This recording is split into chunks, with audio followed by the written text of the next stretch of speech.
Hey, Carlos.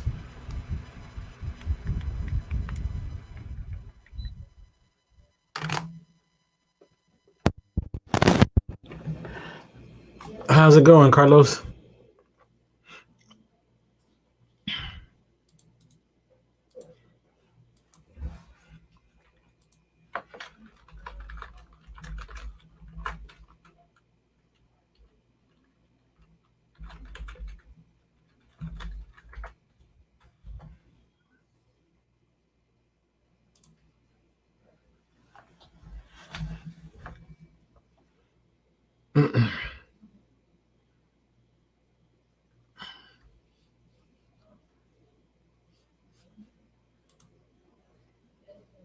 Hey, what's up, man?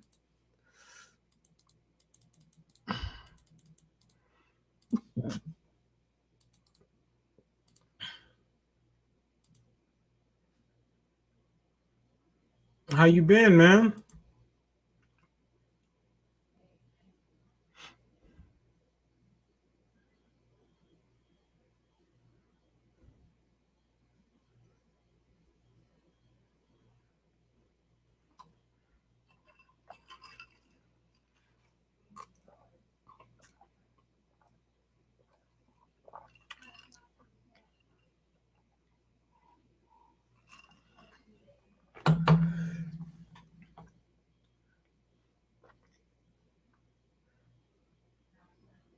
How's it going? How's I know you got your program you do every day. How's that going? I know you got a lot of things popping. I gotta do an interview with you, bro. That'd be dope. There's so much we could talk about.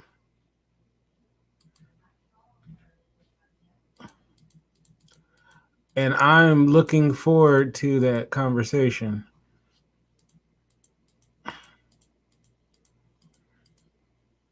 You know?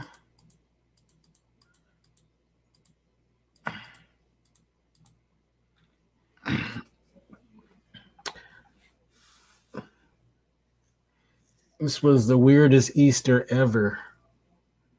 Oh, okay. That's what's up.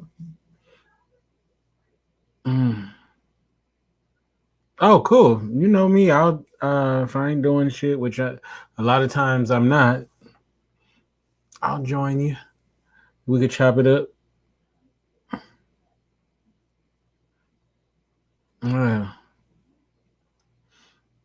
You know what though? I like my meat well done. I know that makes me the devil.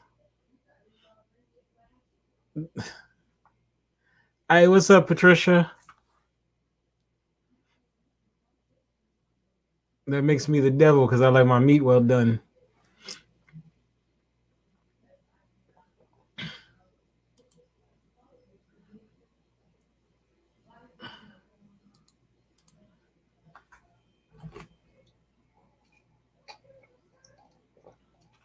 Why I never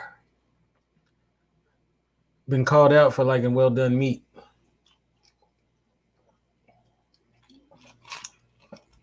Patricia Murray. Hey, Pat, if you don't mind, hop in. We're not started yet.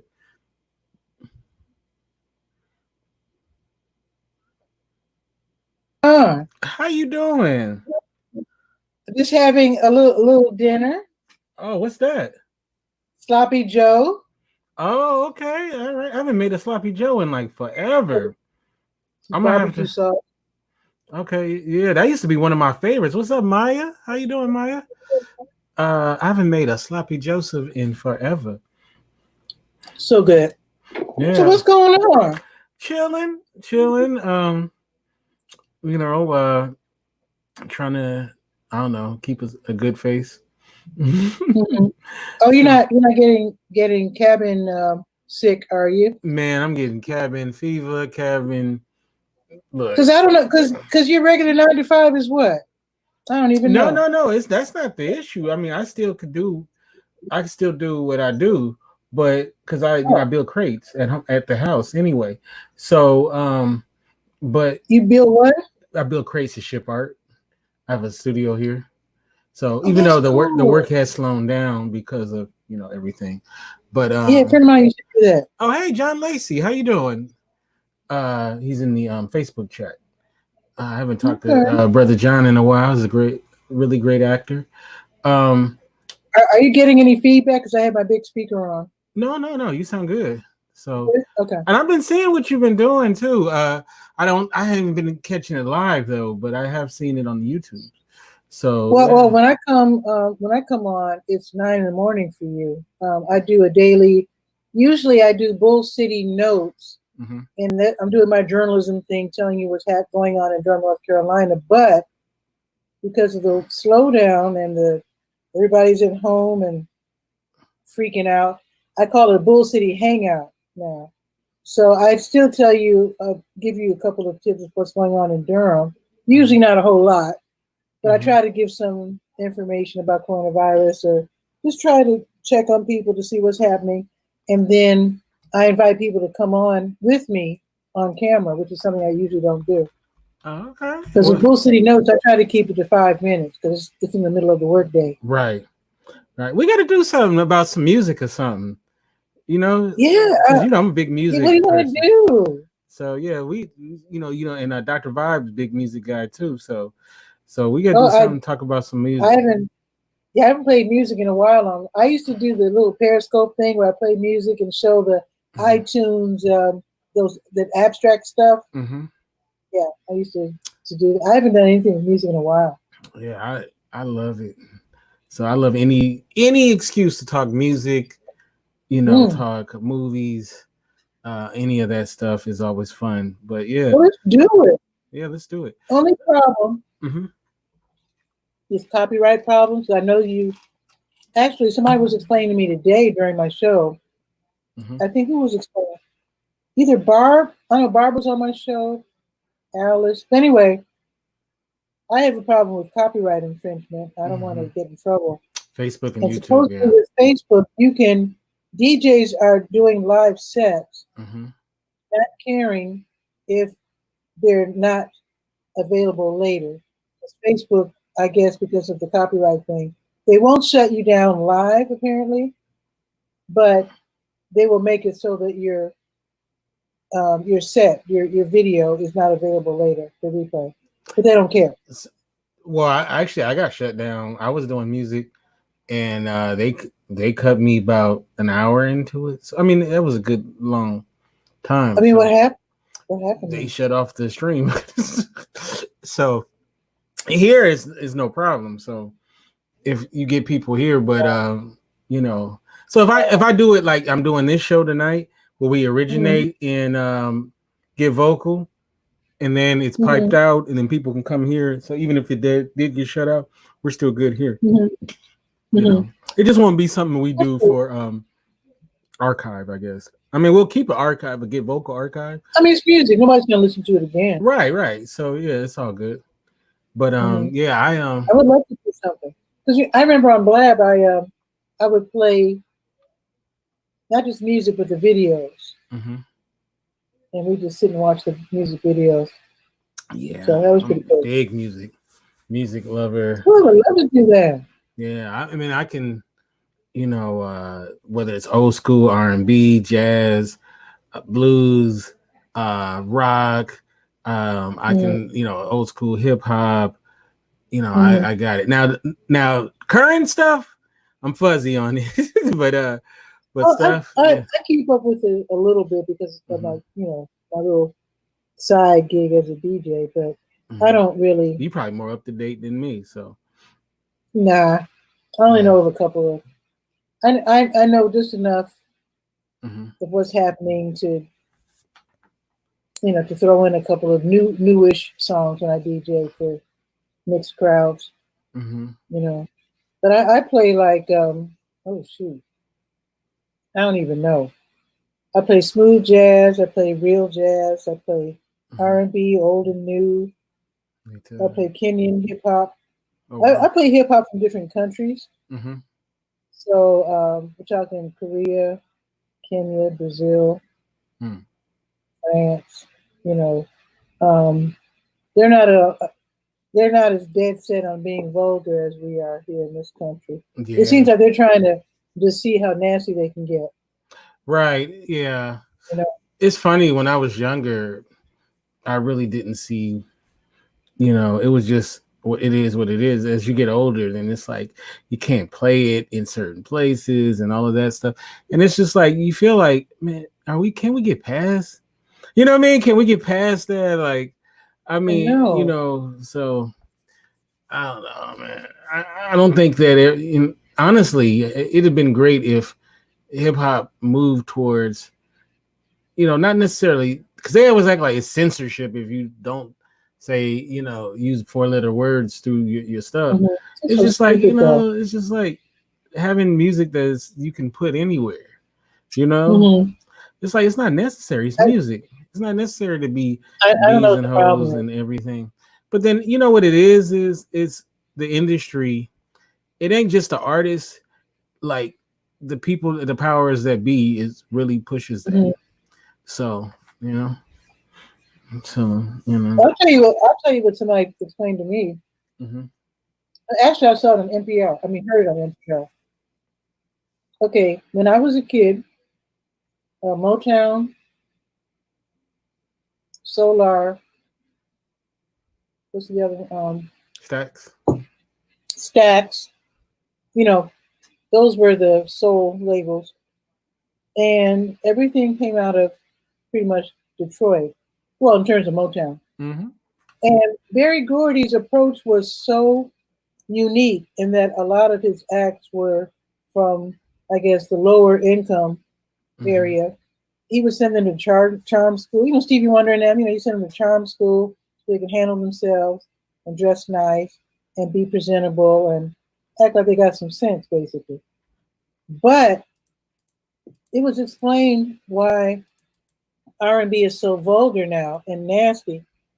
And this makes sense when I tell you this. They said the music no longer comes from Detroit; it comes out of the Atlanta strip clubs. That's what breaks the new music now, and that's why it's so nasty. Yes, because it's breaking up. Another thing, when we were kids, if they did play something that was borderline nasty, the parents would call the station and say they're going to boycott their advertisers. Nobody's protesting now. We let the kids down. We blame the kids for the profanity. They're not even making the records, but we blame the kids for listening to all this nasty stuff when it's our job to protest it if that's how we feel about it. That's how I feel about it.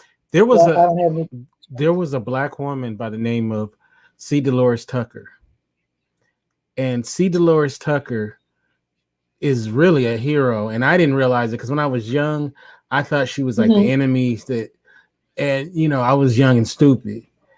Now that I'm older and I realize she's deceased now, C. Dolores Tucker was really fighting to get decency back in the music. And she really fought the record labels, and she went after the labels. She really was a thorn in the side to the system, and she was demonized by the artists and by the public at large for this. But she was 100% right. When you go back and look what she was fighting against, just the disrespect of women, the disrespect of ourselves, and all of that kind of stuff. She really was a trailblazer. And as I got older, I looked at her way differently than when I'm young, because I'm young and I'm part of this culture and all of this stuff, and that's what where my mind was. But as you get older and you have more sense, and you realize that no, this woman really was right. She was right about what she was saying about the damage that it would be on our communities, especially. So definitely. And then there was this guy named Jack Thompson who came afterwards, who started with the music, but then morphed into the video game industry. That guy, I have mixed feelings about him, even though they had a similar fight and they actually collaborated. But definitely C. Dolores Tucker was right, And I bet she was. I was at an event once, National Night Out, and District 4 had a DJ. That's my district Mm-hmm. in Durham. Had a DJ out in the park. We were supposed to be, partying, having a good little time, family style party, not crazy party. Mm-hmm. And this DJ was playing some of this nasty stuff. I was like, and the singer was telling the girl he couldn't wait to be the first to take her virginity, and I was Wow. so I walked up to Mr. Chestnut, who's the liaison with the police and the guy who was in charge of the event. I said, Mr. Chestnut, I said, come here a minute. I said, listen to the lyrics of this song. Because he was bumping along with everybody else, not really listening. He said, Mr. Chestnut, come here, listen to the lyrics, please. And his eyes were like, whoa. And he went over to the DJ. The DJ just didn't have any sense. Right. Because I guess they're so used to doing there. And I'm the way I expressed it was not the way the singer was expressing it. It was quite vulgar. Right. And I got the gig the following year because they knew they could trust me. Yes. To play decent music. I wasn't trying to get his gig, but right. I'm just saying. Right.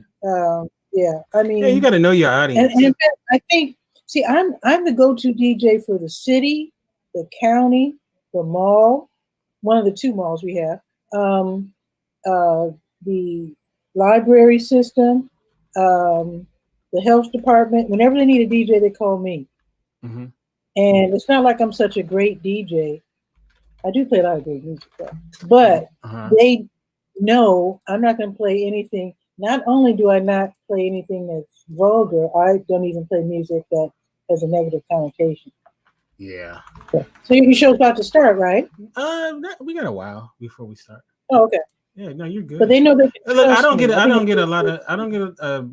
whole lot of opportunities to talk to you. Oh, okay. Well, it's fun talking with you. Yeah, you're one of my favorite people, and I don't just say that.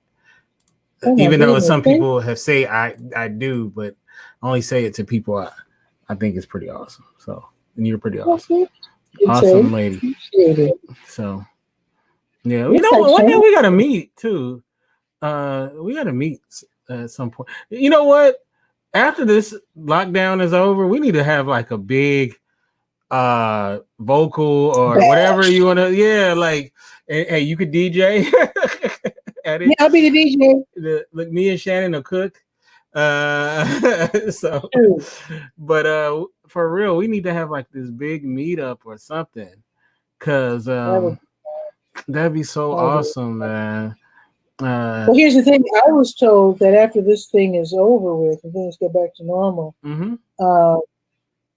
DJs are going to be real popular because people are going to want to just jump off and just blow up and just have fun. Right. Party. I actually, all that good stuff. I have $1 million idea, and I'm gonna wait till Shannon come on because I feel like Shannon can help me with this. Okay. So I'll say it when Shannon come on, and then I'll say it during the actual program. But you'll see. But Shannon will be a great partner in this idea. But yeah. So I'm just some days I'm real good and happy and whatnot, and then other days I'm just like. So. But you know what? You live in such a humongous city, so it's probably affecting you a lot more than someone who's living in a smaller, much, much smaller city like me. Even though I'm a Chicagoan, I've adjusted to the pace of Southern life. Chicago is like the place that I go to all the time because my sister lives there, my mother be there. And that's my town, though. I love Chicago. I love Lou Malinati's pizza. That is okay. That's the best. I couldn't even pronounce it for the longest. I thought because the way my nephew says it, he's from there. I swear he was saying Blue Illuminati.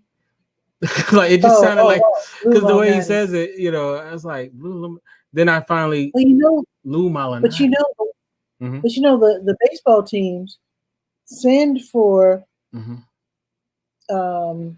what do you call it? Special delivery pizza all the time because Chicago is such a pizza town that the Mhm. White Sox and the Cubs are always sending.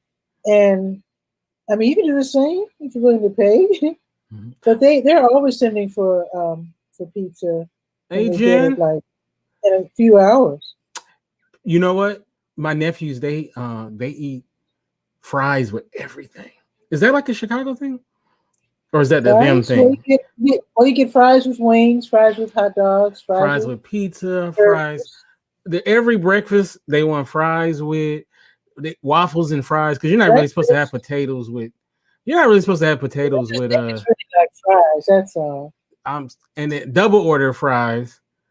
You know, and it's funny in Atlanta when I was there just recently, they drench everything. Like they they drench the like me, I like to dip, right? Mm-hmm. Yeah, so many carbs, right? Starch and starch, right? I just hear my mother in my head saying that's too much starch, you know. But they like so I like to dip, right? So I like to dip. I like to have like the ketchup in like a little vat and dip my, you know, or Ketchup, for my fries, yeah. not barbecue sauce. On Just French saying. fries? No ketchup. I never done the barbecue sauce. Ketchup. Is that a thing? Barbecue sauce and fries? Well, that's just me. I Oh, mean, okay. to Oh. me, if you can have ketchup, you should have. You might as well have barbecue. Yeah. Barbecue sauce. I like that. It is kind of weird though seeing an adult put ketchup on their hot dog. That seems like a kid thing. Ketchup on a hot dog? That's God's gift. Are you kidding me? Ketchup on a hot dog sounds like a kid. It seems like when you become an adult, it's more like No, mustard. no, I meant barbecue sauce on that. You talking about ketchup or barbecue sauce? Because I No, think ketchup. barbecue sauce. Ketchup on a hot No, dog. barbecue sauce. To me, ketchup should not exist. Really? That's just. I don't feel very strongly about a lot of things, but I'm just saying. When I first moved here, Hey, Shannon. Oh, look at hello, you, Shannon. Shannon. I'm here for the no ketchup conversation.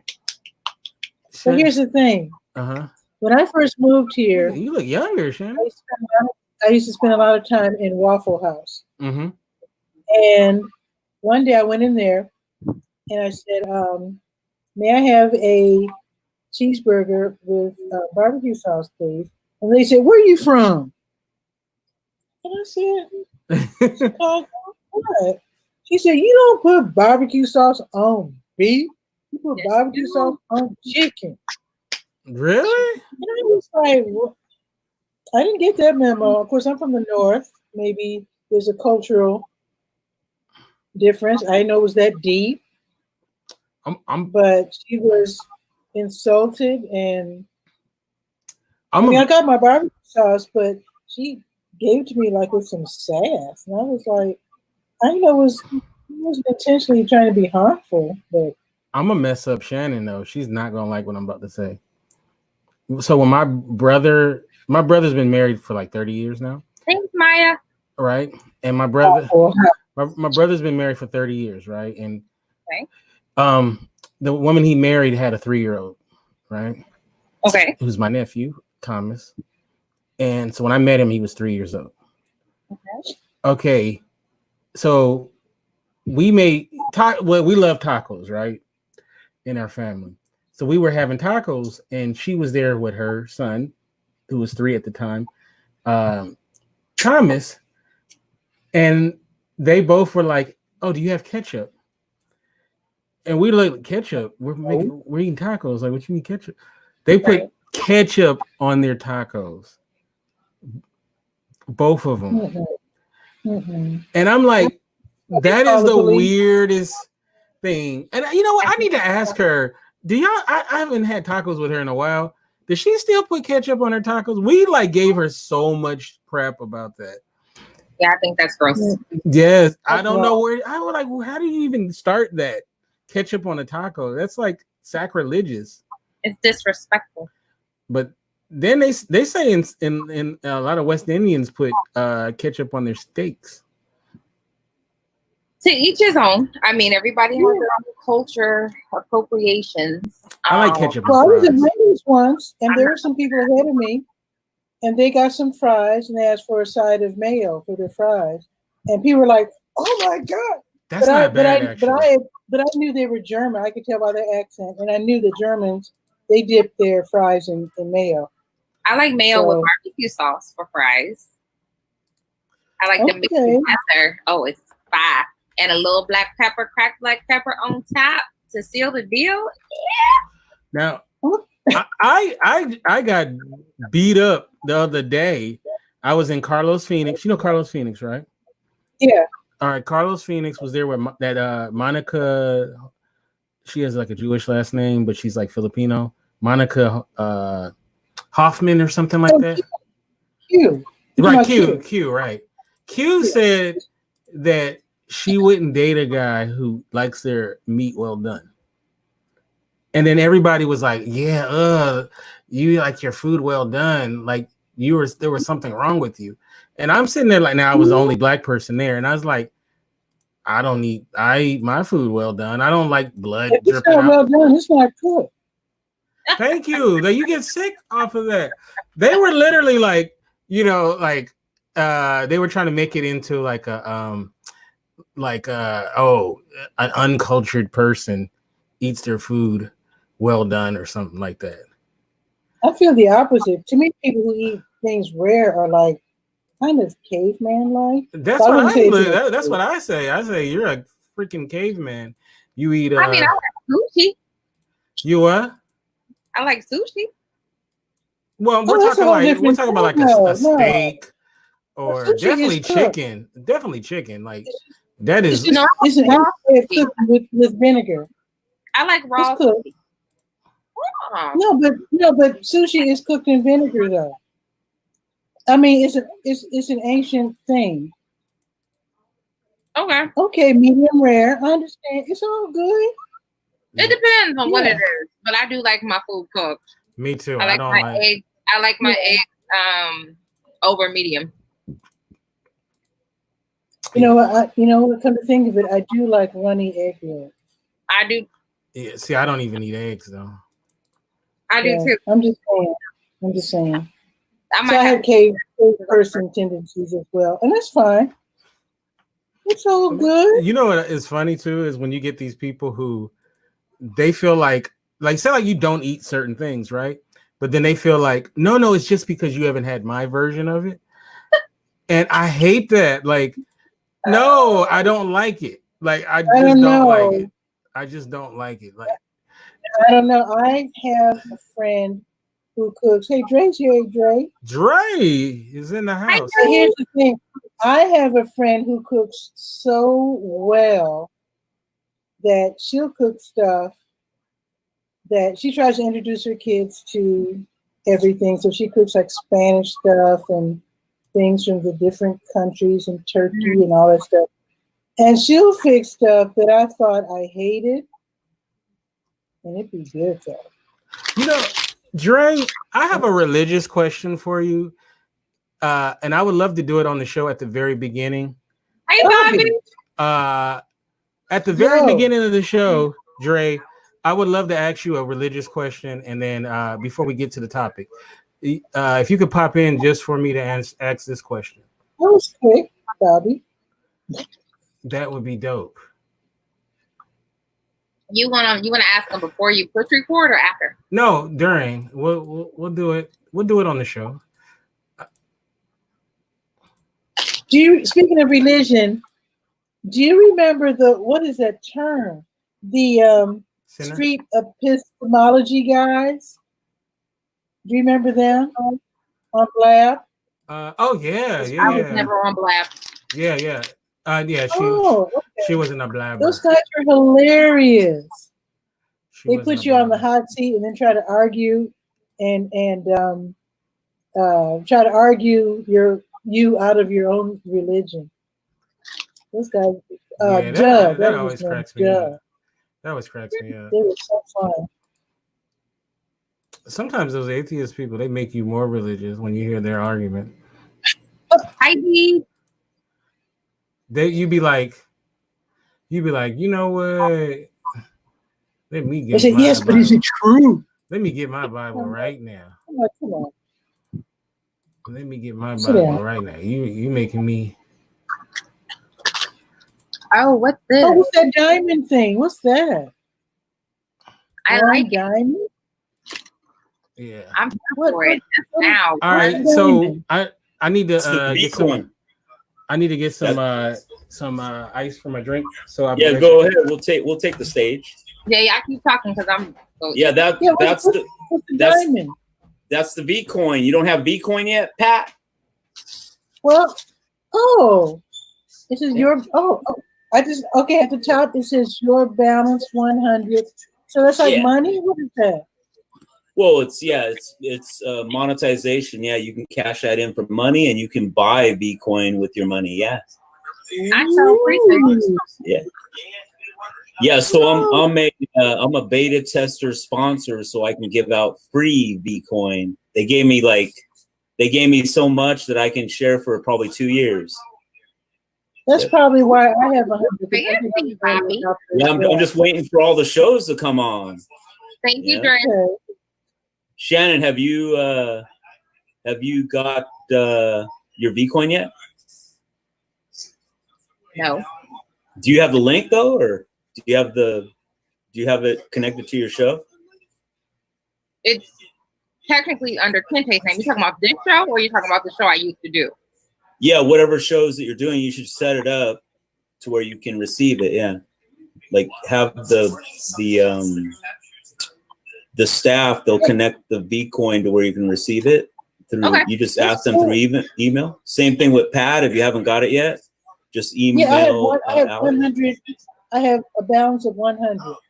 There you go. Yeah, so you got the free coin. Yeah. Yeah. So I should They- throw them around. Yeah, what you do is adjust it to one coin and test it out right now if you can. Yeah, are you on mobile or I'm scared. I don't want to click on stuff because when you click on stuff, you disappear. yeah, what Yeah, you do but- is just add one coin. But I'm gonna jump out so that other people can jump in. Unless you guys Okay, got any Bobby. questions. Thank you, Bobby. Okay, Peace. Bobby. Bye. Hey, happy Easter. okay, Bobby. Happy Easter to you too. He's trying to Hey. disappear. He can't. He lives. All right. So Dre, if you can, Dre, hop in. Just obviously you can stay as long as you would like, but I do want to ask you a question. Pat, At the What's that? beginning of the show. can we switch spots? Oh, when you drop out? No, you Yeah. can come down and I'll go up. So when we start, I'll be next to my co-host. Oh, I'm not going to be on the show though. I'm just saying hi. Yeah, I'll drop. I'll go ahead and drop out. This show tonight is brought to you. Look, I'm about to ask you a religious question. All right. At the beginning of the show. All right. And but the show is brought to you by Bacardi. No, it's not. I'm the one that has all the ads, not you. We can just Word. And now we're monetized. Yeah. That's So getting that money. it wasn't planned this way to drinking rum and coke and asking religious we can questions. discuss that, sir. Rum and Coke is good, huh? It is awesome. Hi, Miosha. She feeling They good. said hi. Hi, you look Who's talking? good. Miosha. Where's Miosha. Miosha? She's right here. She's Hey. they saying hey to you, Miosha. She's Hey, gonna play guys. she's playing Follow my me on video game. TikTok. She's talking about follow her on TikTok. You said Tic Tac. By the I've way, been you're jumping horrible. drinking Absolutely not. it. TikTok. But I love you, though. Guys, follow me. You have to be in the Uh, TikTok. You know, Absolutely not. follow me on Tic Tac. TikTok. Look, it's fun. I got. I will pass you some Tic Tac. All right. Follow back. Okie dokie. Give me a second to get Not this. gonna prep me with the question. You're gonna ask me the question right on the spot. Yeah, we'll do our little normal intro, and then it's gonna be pretty. All You right, can- all right. You're looking really useful, Dre.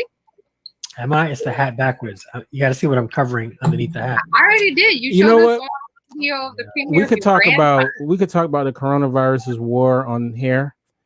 There is The war on There is- edges and and the hairlines. Oh, No, that's- man. It's like, man, barbers should definitely be essential. I'm trying to cut it as soon as this is over. I want to be like snip, snip. Those are essential workers, okay? Thank God I got mine. I'm due for another one. So we'll have to see how that's gonna play out. I'm supposed to get my hair cut on the 3rd. See, that's why you're beauticians, right? But you know what though? See though, if you got a good wig game, I guess you're good, right? I like my wig game. Yeah, right. I love your wig game. I need a wig. Right. Like dudes we start wearing wigs. Oh man. So yeah. Yeah, you look younger, Shannon. Do I? Yeah. Usually it's one. Yeah. I mean, I'm not saying you look like 90 normally, but no, you look younger, like a younger Shannon. Okay. Huh? I said, what's it supposed to mean, Kente? No, I mean it as a compliment, Shannon. Why you say that, Neosha? You mean that was mean? That's what Neosha said. You being mean? No, she said, I "Sure said that you he was did. being mean. Sure you did." Like I don't believe what I'm saying. You don't. Coke flavored Don't Tic tell us Tac. you don't I don't like Coke, but I'm gonna take your word for it, Jen Jen. Coca-Cola? Okay, ketchup on hot dogs. Are you okay with that, Dre? Yeah. Really? Ketchup on hot dogs? Yeah, that seems like kids have ketchup on their hot dog. What do you have on your hot dogs? Mustard. Amen I to like- mustard. I like No both. hot dog. Like, Actually, as I get older, ketchup gets narrower and narrower. What I use it for, it's pretty much just now fries. I don't even put ketchup on the fries. I eat fries plain. See, I like to dip mine though. I See, like I'm mine a with dipper. pepper. I'm a dipper. I bet. Yeah. All right, 2 minutes, and we're gonna get this thing Snack going. that like hits the spot. Any suggestions, guys? Hmm? I said I need a snack that's like gonna hit the spot. A snack that'll hit the spot. Rice Krispie treats. Oreo cookies. Mm, Ho hos. I don't have any of those. Ring bro. dings. A Pop Tart. Choco taco. You know what a choco taco is? A chocolate taco? Choco taco. Whatever you're eating.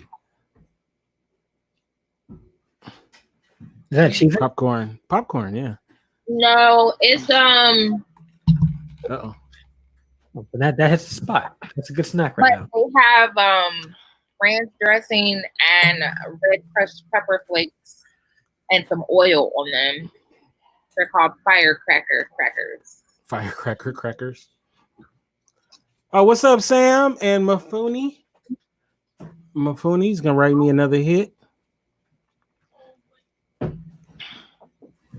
Right, I just had some popcorn, but it just wasn't hitting it. All right, here we go. About to hit the red button. Boom. And now boom. Damn.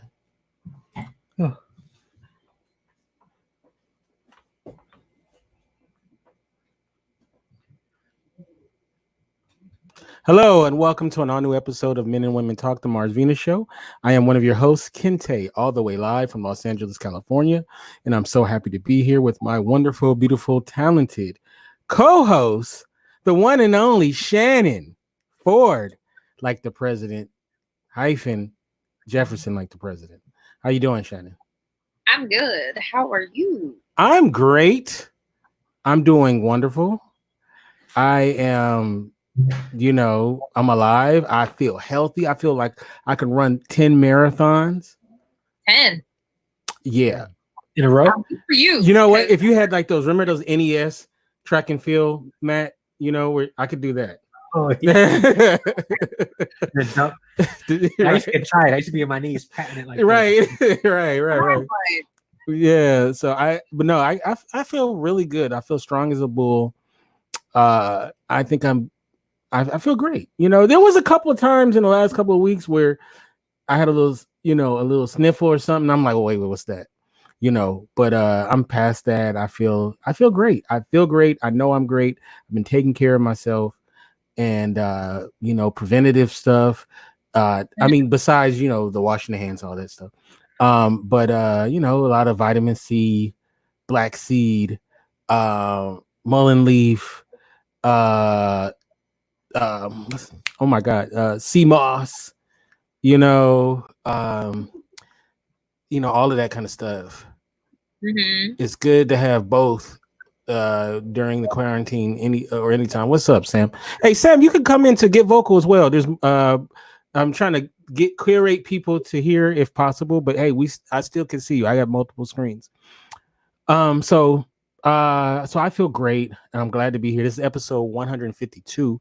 The topic is going to be called dating a creative person. So that should be a good topic. Before I did that, I wanted to ask my residential religious expert, Dre.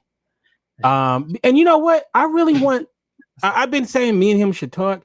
I really want to do a show with a religious bent to it at some point with you, specifically you, because not like a churchy show where we're preaching, but just talk about different aspects of Christianity as well as, just being a good person, and that kind of stuff. And I did have a question for you. Okay, so let me do a scenario, right? Let me ask you a question. How old were you when you were baptized originally? So I was like, maybe I think I was like maybe 10, 11, but I didn't understand what was happening at the time, to be honest with you. It was one of those things when my mother was like, you're getting baptized. I was like, okay. But then when it was my choice, I was 17.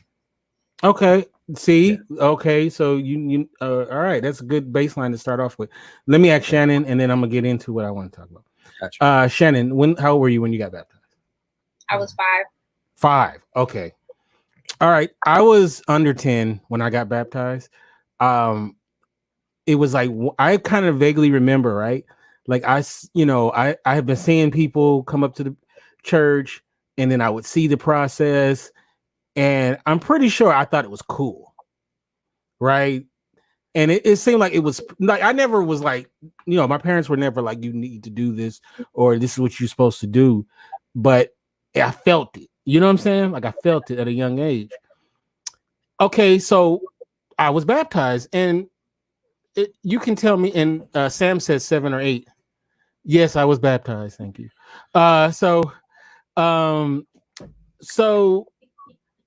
Okay, so a lot of us who grew up in the church, we get baptized at a very young age, and if you do it once, right, you're good, right?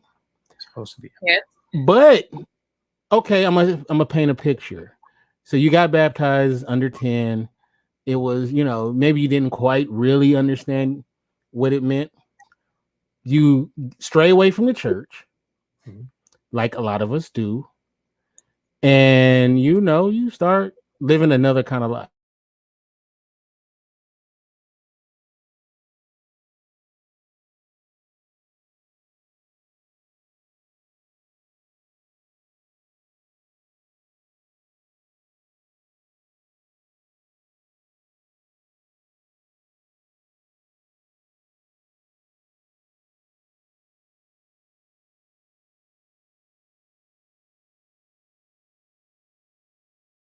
Oh, wow. I think I'm back now. Hello. Can you guys hear me? Oh, let me refresh.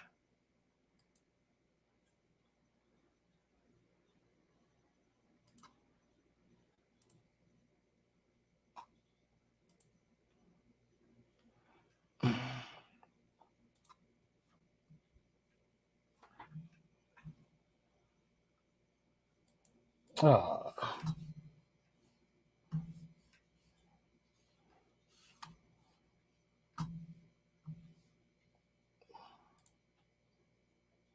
Hello.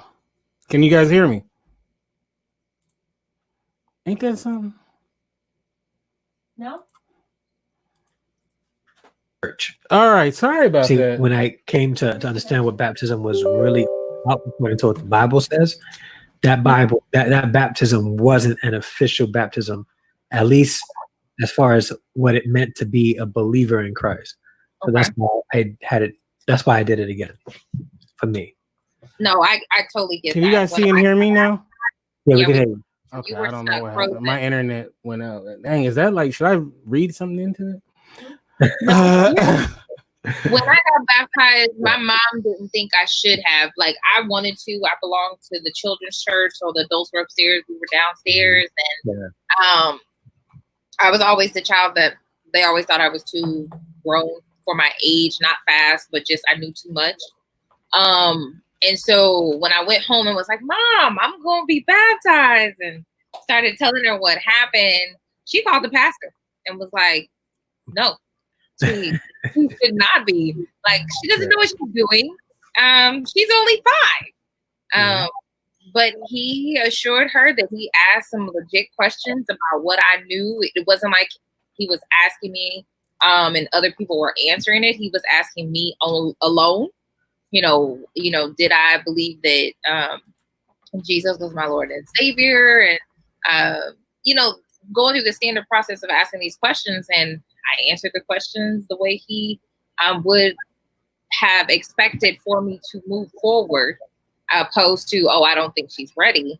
And he was like, I've never met many 5-year-olds with that much conviction. She knew what she was doing and she answered it, for herself and not to prove or be approved by someone else. And so my mom let me do it. I didn't beg her or anything. I was just like, well, I mean, if you're not going to let me, I'll just keep going up every Sunday till you let me. I was that kid. So.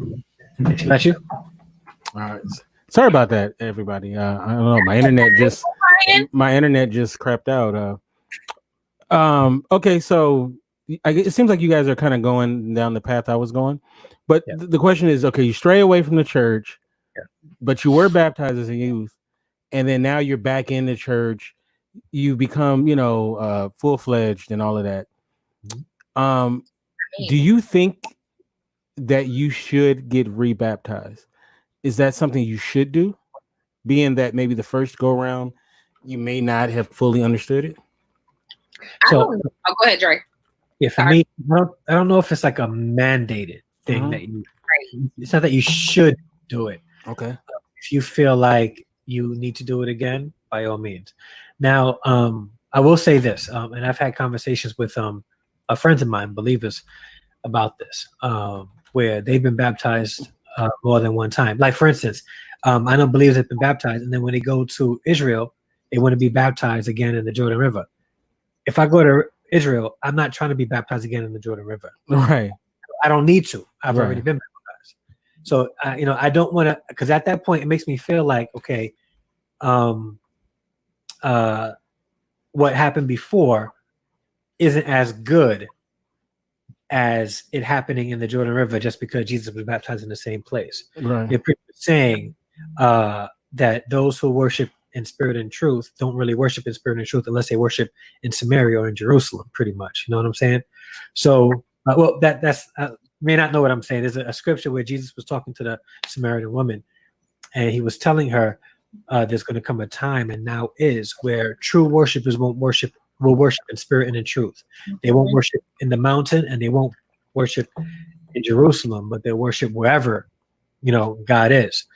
If I was baptized in a tub in St. Philip's Baptist Church, that same baptism means just as much as it would if I was baptized in the Jordan River. It has the same meaning, the same power. It represents the same thing. So being rebaptized is not a necessity.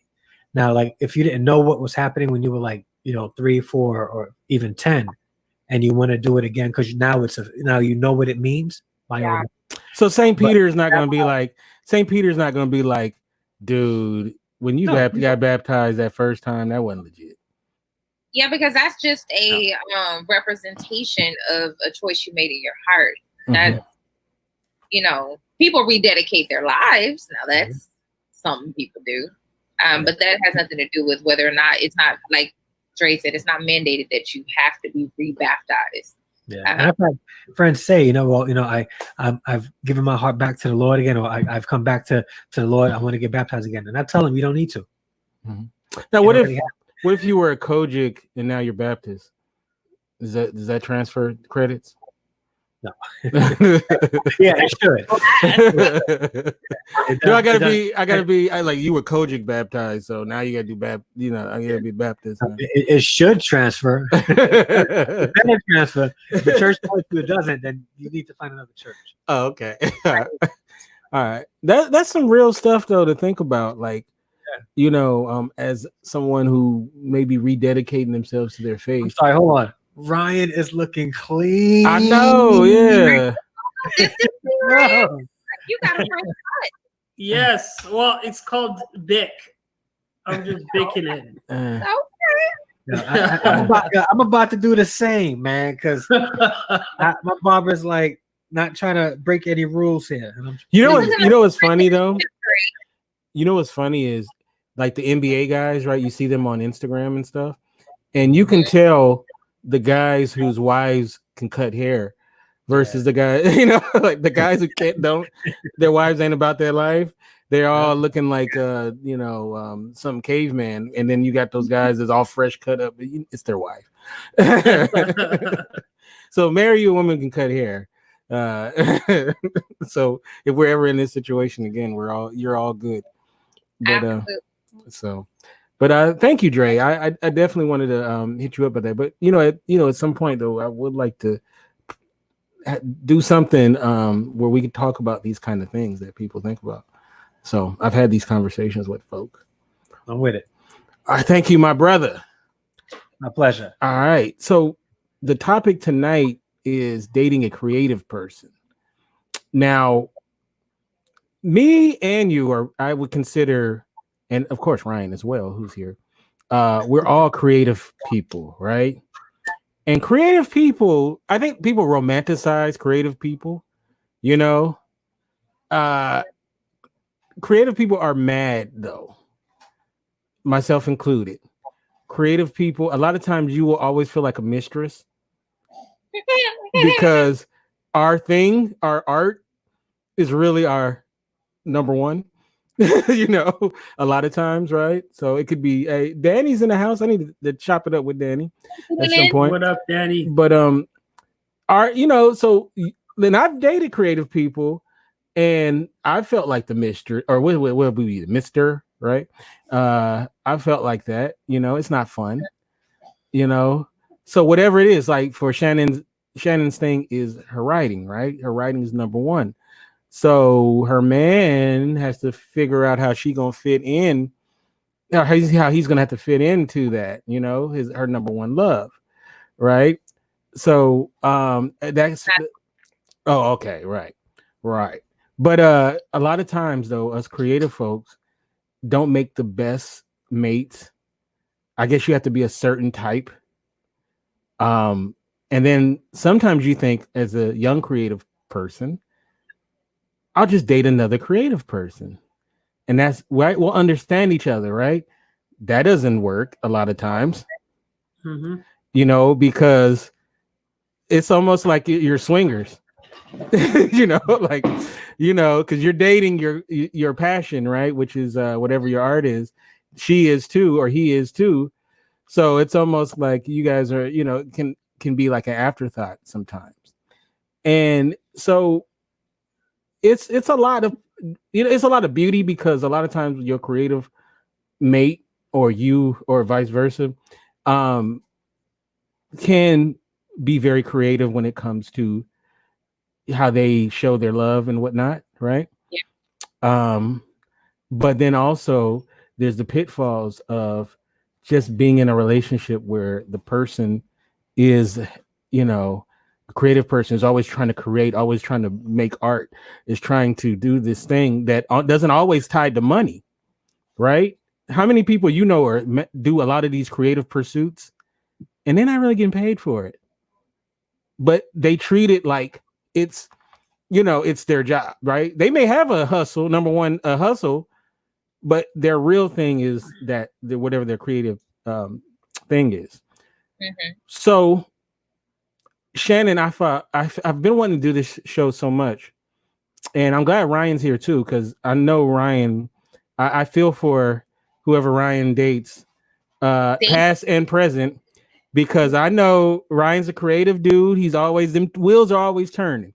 Like sometimes you'll have a conversation with Ryan, right? And I know this look because because I've seen that look. I've been around creative people my whole life, and then sometimes you're talking to Ryan, but Ryan's really creating the next thing.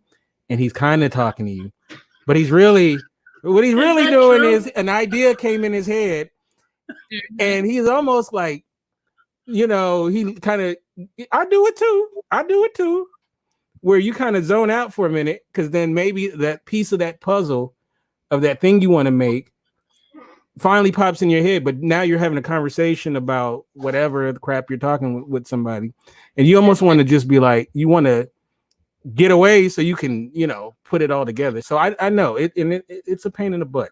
So let me start off with you, Shannon. Okay. You've been a writer virtually your whole life, right? Pretty much. Okay. So when it comes to how much time you allocate to your pursuits, how do you value that versus wanting to, just live a regular life and do other things? How much do you put towards your creative pursuits? I could be in a mood. I mean, I could just write to write, which I've done that my whole life, but I have to be in the mood. And because I work so much, I'm not often in the mood. So a lot of times I'm just writing out of obligation so that the craft doesn't grow stale. Mm-hmm. But I don't think there's anything quote unquote normal about my life. I'm trying to live that abundant life. So I enjoy it all. Mm-hmm. Including the pursuit of others as well as my writing. Okay. All right. I like it. Now, what about you? Now you're someone who's very, Ryan, you're someone who's very I don't want to say calculating because that sounds negative, but what's a better way to say calculating? Fuck it, calculating.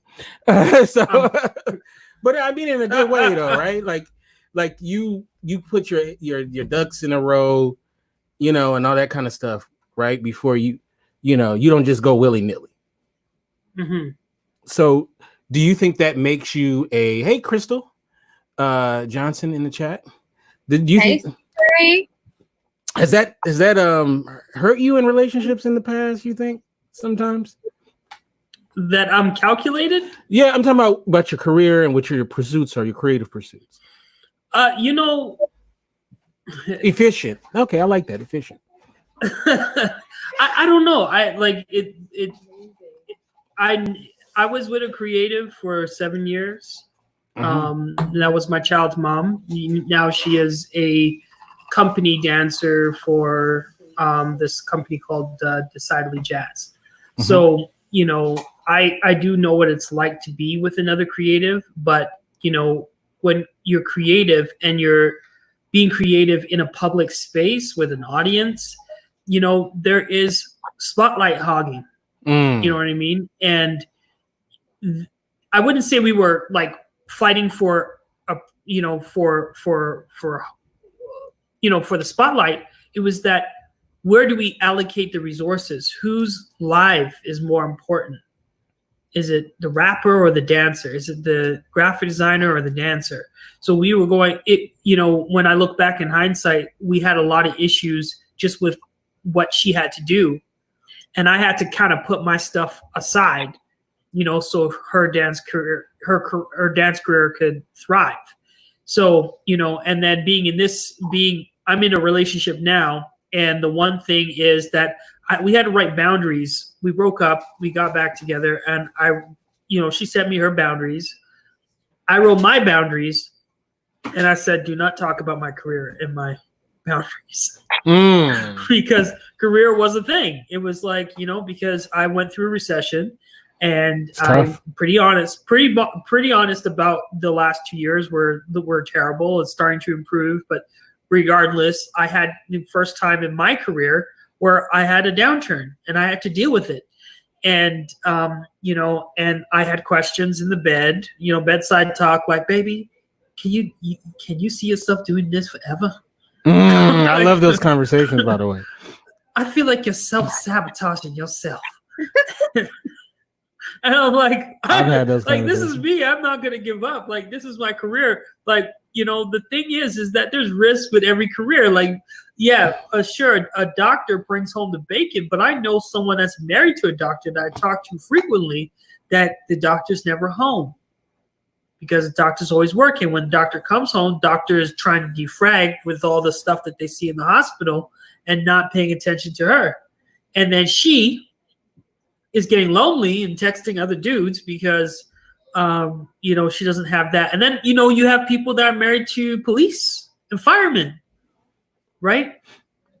And like before I was doing my creative thing, I was a manager for a furniture company, and I had 50 employees. I never came home. Like, you know, I would go to work for 12, 14, 16 hours a day because, like, if we had to do a promo, we had to change all the prices of all the furniture. So I had to be there to make sure everything looked good for the next day. That's not good either because that's how, you know, my girlfriend at the time fell out of love with me because I was never home. So, you know, there's always going to be trade-offs with the person that you're with. You just have to be willing, you know, you have to love that person enough to be like, yeah, you know, I don't care about your career. But I had to draw that out because if I give that, I had to draw that out on the boundaries sheet because I'm like, yo, this is my life. I'm devoting the rest of my life to it. Because with all the negative things that people can point out about it, there's also a lot of positive things. And this is where I thrive the most, right? I can't see myself at a desk job, you know, punching in numbers every day. I can't do Man, it. I've done that kind of stuff and I've made very good money doing stuff like that, but I've never was happy. Never was happy. It didn't matter how much money I made or whatever. It was just that I wasn't doing what I wanted to do with my life. And it wasn't the thing that drove me the most and made me smile and all of that kind of stuff. So, you know, I don't know. I know so many people who are so talented, but they do jobs to pay the rent and they're miserable. They're miserable. They hate going to work, you know, and that kind of stuff. And I just, you know, I'm fortunate in this regard. I don't have a wife and kids. So I don't have, like my dad used to say, when you eat, your whole family eat.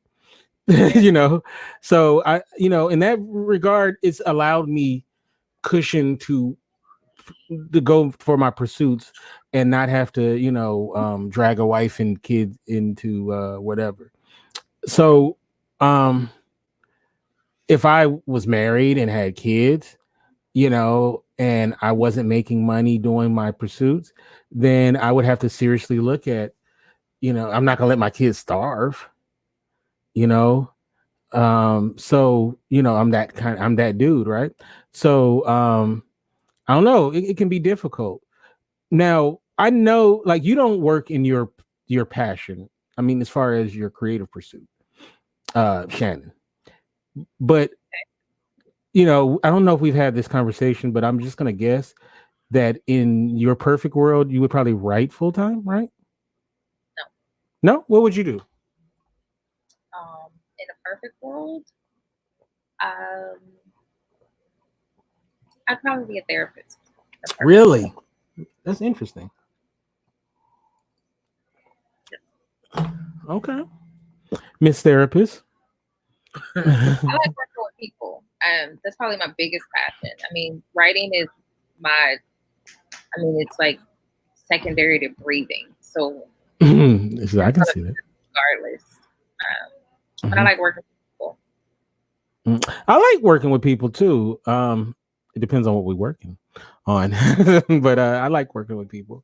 And also, I don't like being a I'm definitely a chief, not an Indian. I have a hard time being an Indian. I'm not a leader, not a follower, because you're neither a chief nor an Indian.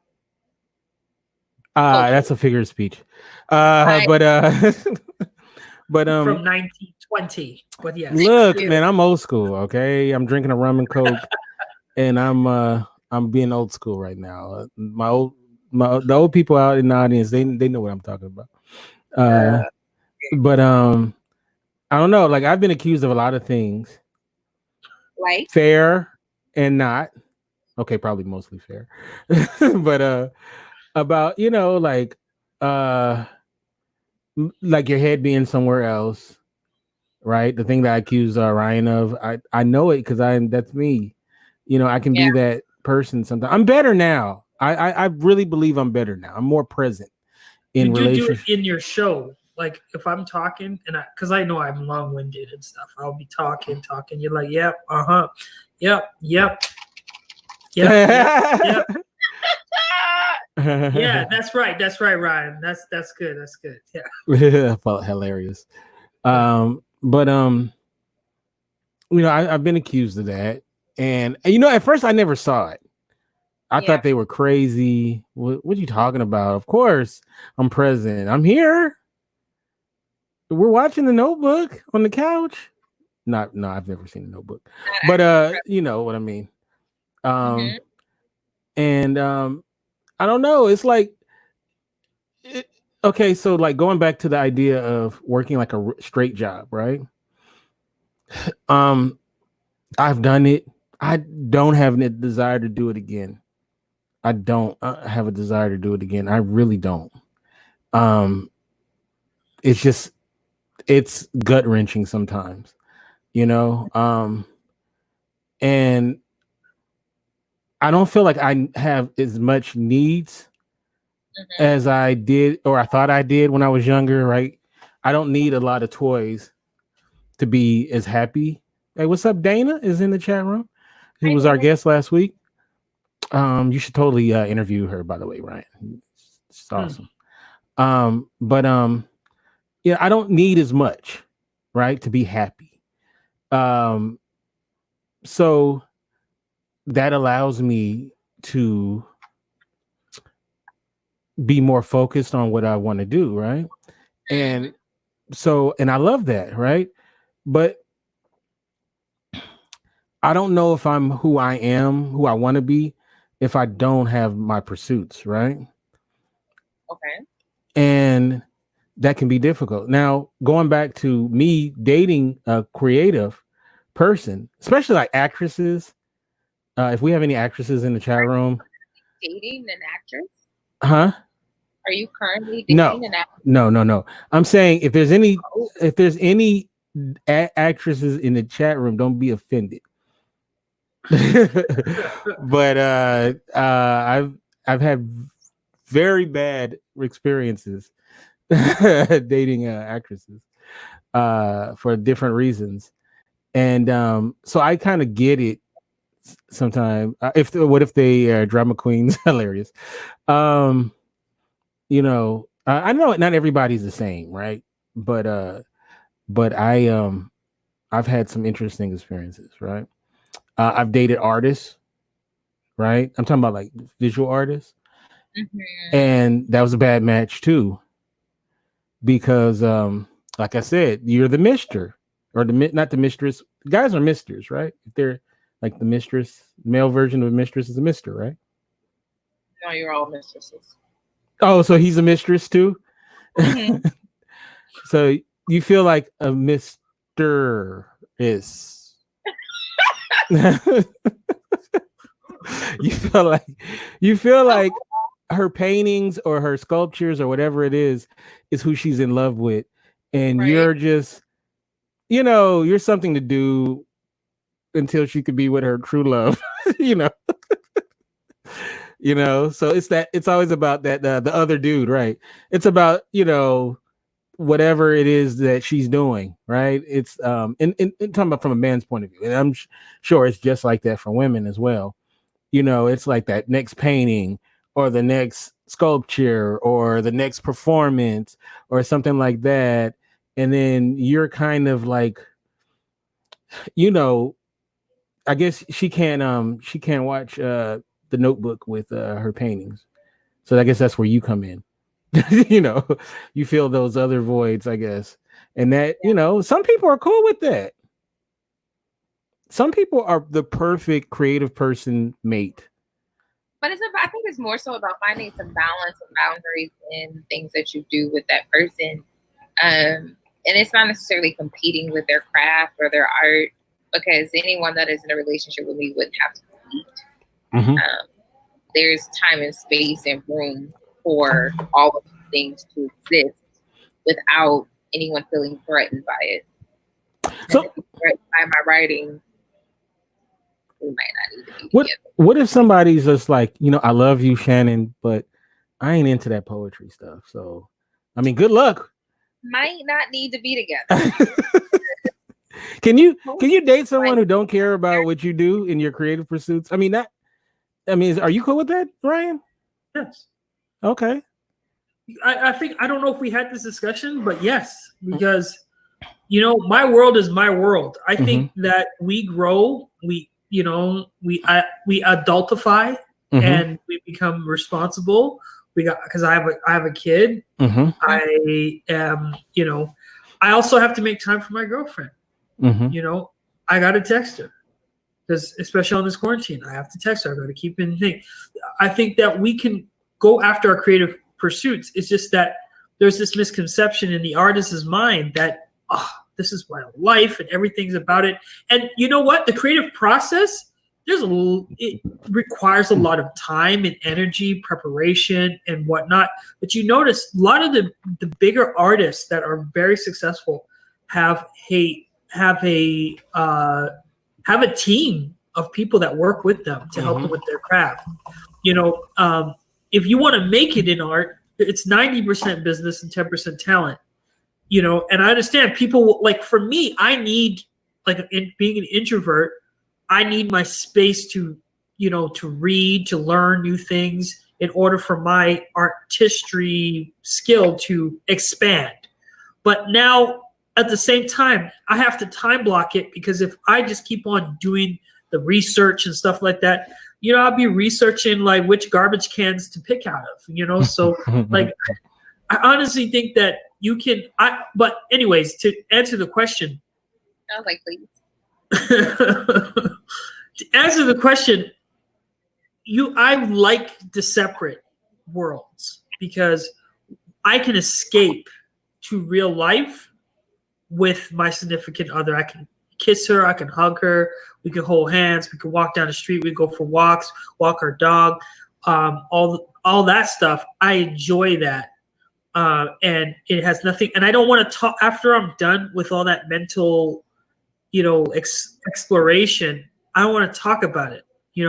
I especially don't want to talk about it with someone that doesn't understand, and I don't want to talk about it to be the only thing, because I'm already overstimulated with what I was working on. So I just like to, I like to escape. I like to have a balance in what my brain consumes. Let me ask you this question, Shannon. You got a book signing. It's your big book. It's coming out. You have a book signing at Barnes and Nobles, right? They still got those, right? You have a big book signing at Barnes and Nobles. I'm like an art first, romance second. Yeah, it's antique. Okay. And your mate is like, it's not my scene. Would you be offended? Again, we wouldn't be together. And I'm not one of those people who separates my love for my poetry in my relationship, in terms of they don't have to understand iambic pentameter. They don't have to understand the difference between a free verse and a haiku. But knowing that this is my passion, this is my bread and butter, this is what I would do even if no one was watching or no one paid me, and not even to support it. You ain't got to understand, but support. Right. That's bananas. Because in the reverse of that, if there was something that my guy wanted to do, or who he was, or what his bread and butter is, I ain't gotta like it. But it's because he loves it and I love him that I'm present for him. Yeah. It's kind of like if you're a pastor of your church is married, but his wife goes to another church. It'd be like that, kind of weird. mean, I've seen it done, Me and too. I'm not. There are different strokes for different folks. There are people that go to church and their spouse don't, and so I'm not knocking any of those things.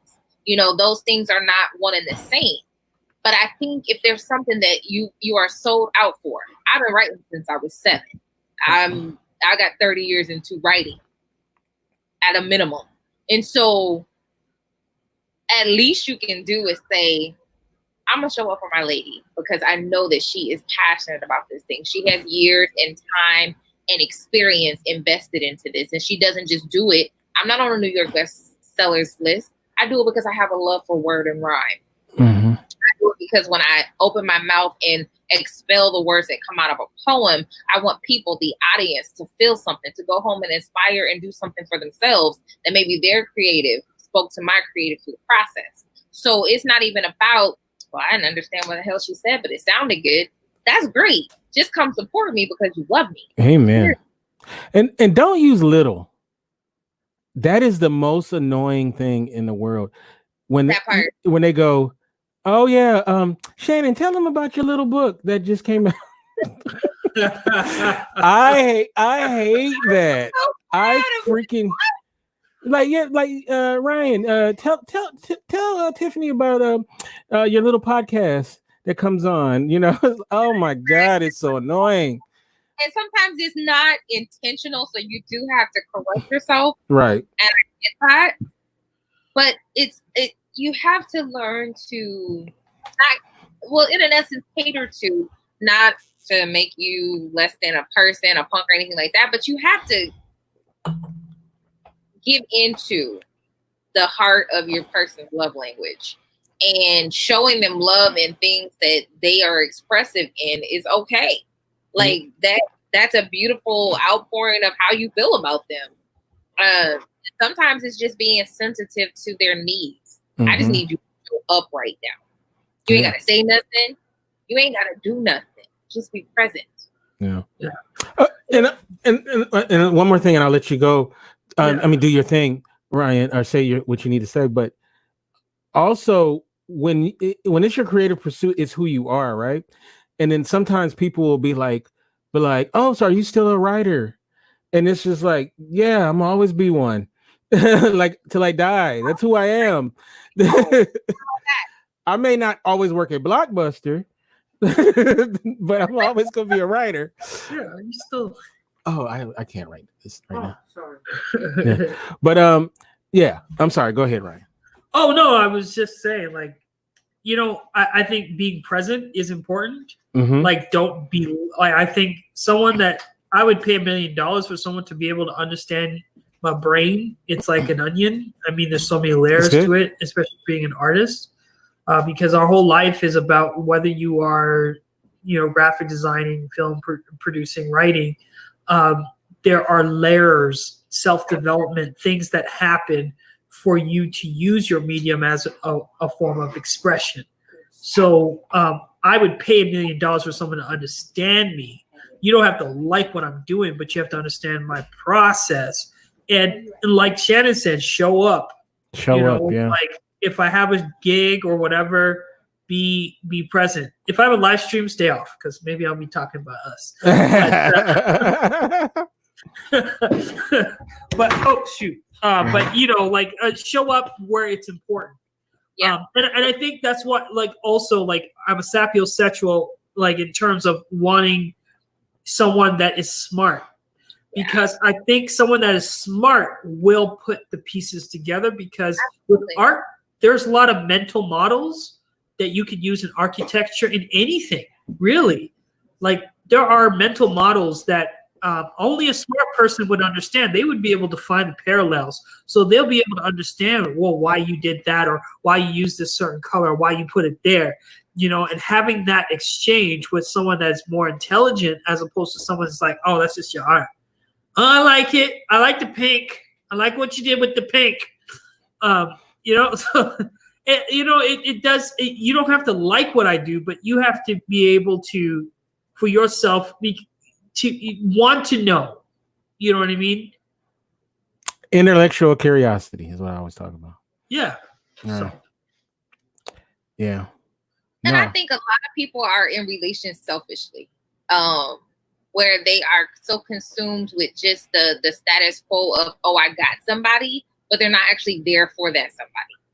And so you have to consider what it is that you're looking for, as well as what you offer or bring to the table. And I know we've had the conversation all the time, because your question usually is, well, what do women bring to the table? It's like, what do people bring to the table?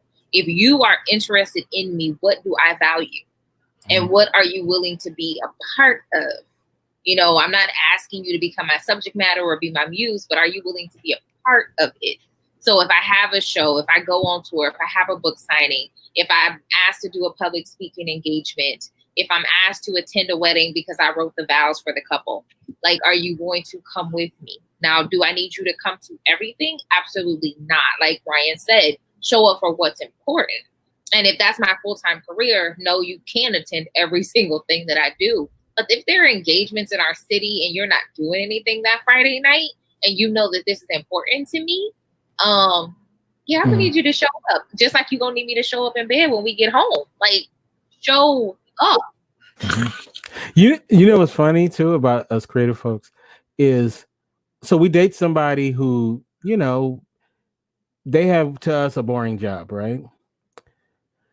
So at the end of the day, they're going on about their boring ass job, and you're sitting there like, you know, like you want to slit your wrist, you know, because you're like, you know, they're like, you know, whatever it may be. I'm not going to say anything because I don't want to offend anybody, but what, you know, what a boring job is.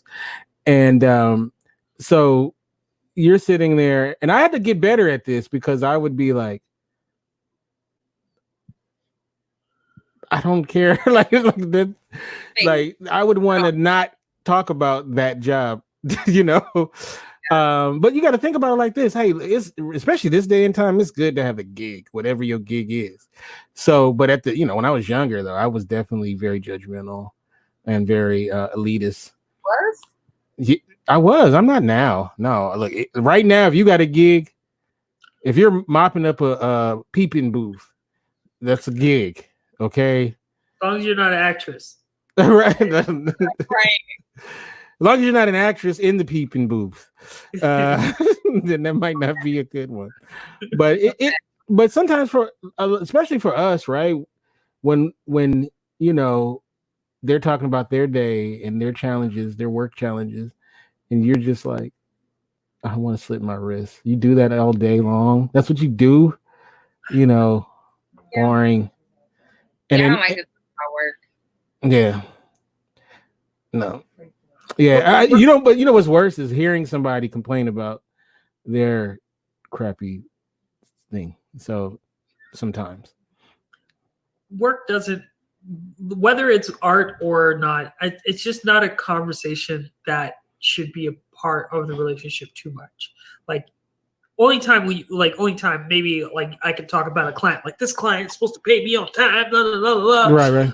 You know, or you know, I'm listening, active listening to her, like, yeah, that girl's crazy. Yeah, she should have sat in her cubicle. But like I think that the conversation for me about work always, it dries her up. You know, and I'm not really. You say it dries her up? Dries her up. I'm not talking about like, well, today I designed this graphic design and then I went over to this thing. Sexy. Yeah, like she wanted to talk about astrology. Like, baby, you know, like I'm a Sagittarius. I do that. I think there's just different conversations that can be had with couples. And it doesn't have to be around work. If work is the pinnacle of your existence, then you know you have relationship problems. You know, people need to learn to separate the two. So all right, so I know this person, right? She's in her mid to late 40s, and she met this guy who's like in his early 20s. Oh, and he was like a what do you call those people who are way before their time? Brain fart. old soul. No, like when you're like Doogie Howser, like something like yeah, like he was like he graduated from high school at like 14 or something and graduated from college before he was 20 or something, and then NASA wanted him, and he was like a rocket science savant. Yeah, right. He was like a prodigy. Thank you. He was a prodigy. He was like a rocket scientist, like at 20. He was like really brilliant, right? So she was like really into how smart this guy is, and he had like a career about the, he was like dude in Good Will Hunting at the end of the movie, right? Like where everybody wanted him. So she got his number, right? So they lived in different states, so they would video chat, right? And she's like all into NASA and nuclear science and all of this stuff. So she tells me, she goes, I can't figure this dude out.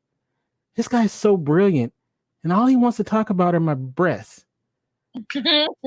And I'm like, he talks about rocket science at his, all day long. He just wants to talk about your titties. It's like, yeah, no. Well, you think he wants to talk about, complex equations? Yeah. It's like, I said, just show him your titties. He'll be fine. And so that makes perfect sense, because she was like so disappointed. She thought he was gonna, they were gonna have these fascinating conversations about theories and all of this, and he's just like, what kind of bra you have, like that kind of stuff. Because he was, obviously a little geeky, but yeah. So, but yeah, you don't want to talk about your if that's what you do all day, that you don't want to talk about that. I sure don't. Right. And what turns me on about my work, it's not what turns everybody else on. And I'm a little bit extra geeky too. Like, I'm geeky about my CMOS. I'm geeky about a lot of things that general public, and I don't know why I do this, is the more I get older, as I age, the more like I want to learn about everything. And I start putting myself in like a box that you can't break through, because it's just like I have no commonality with everyone around me. So it's up to me as the intellectual to be able to relate and to listen to what everybody else has to say. I just can't talk about the stuff that I like because it goes over people's heads, right? Mm-hmm. So it's better not to have that dry conversation. And you always wish, I think people that are, writers or whomever, we wish to find someone that could just be the opposite of us, but have similarity, like maybe like a writer, but that fills in the gaps, not opposite, but someone that could fill the gap intellectually, right? And some people are able to find that person, but you have to think. Mm-hmm. Artists there's a lot. I mean, maybe there are a lot of artists, but they're like, to find that perfect match is pretty far in between. Like you're not going to find that person. So there's always going to be that issue of compatibility. So that's why I think it's up to the artist to be able to escape out of their world and be normal, be a human being. Because a lot of people that even get in a relationship because you are an artist, and I said it in the chat, like, they become fans. They're fans at the beginning, but after a while, that's just feeding into an ego.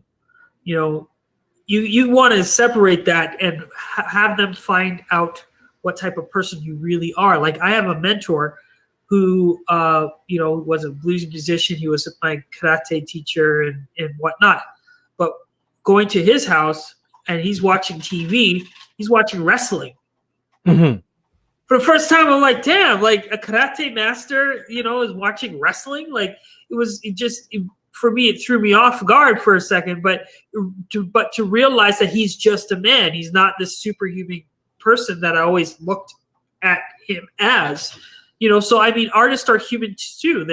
Some of them like ribs, and some of them like to go hiking. Some of them like different things. And I think that it's up to the artist to not get so wrapped up in the world, but to come down to life and relate to other people. Because you know what? That's how you sell art.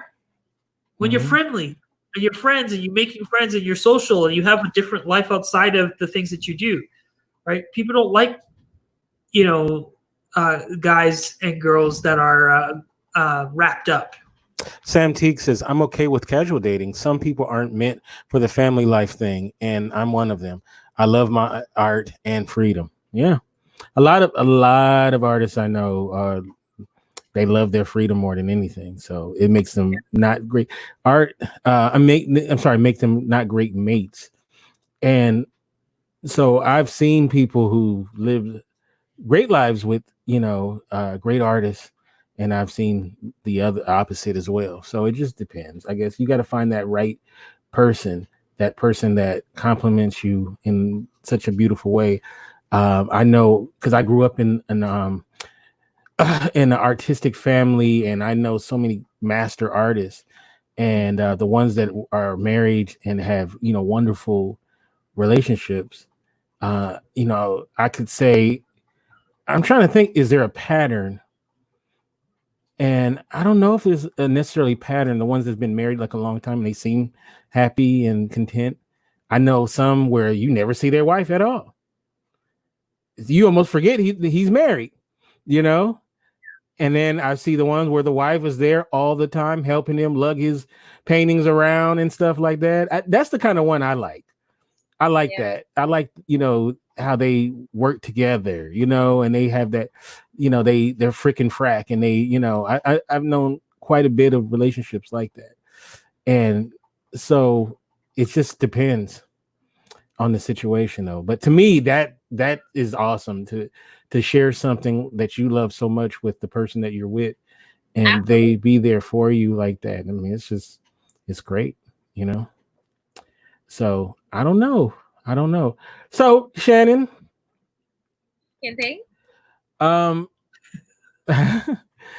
would you say that a life with Shannon would be a difficult one? Being that someone who goes after her pursuits and stuff like that, or do you find good? Do you think you would find good balance?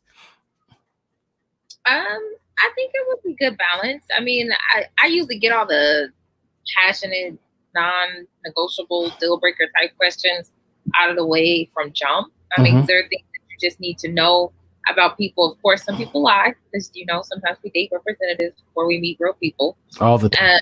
But I don't think it would be terribly difficult. I mean, I'm a writer. I can write anywhere. I mean, I wake up in the morning and type something on the computer and post it. Done.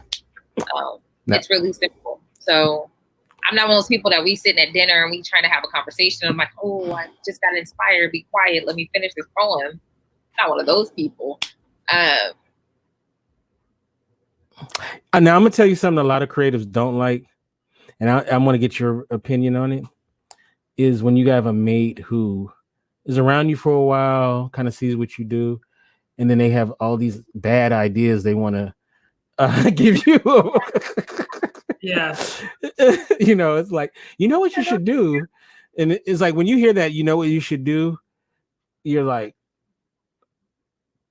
I know I'm about to hear it, as a screenwriter. Oh man. Like to get like a lot of pitches that are, and it's almost never good. It's almost never good. It's always a terrible idea.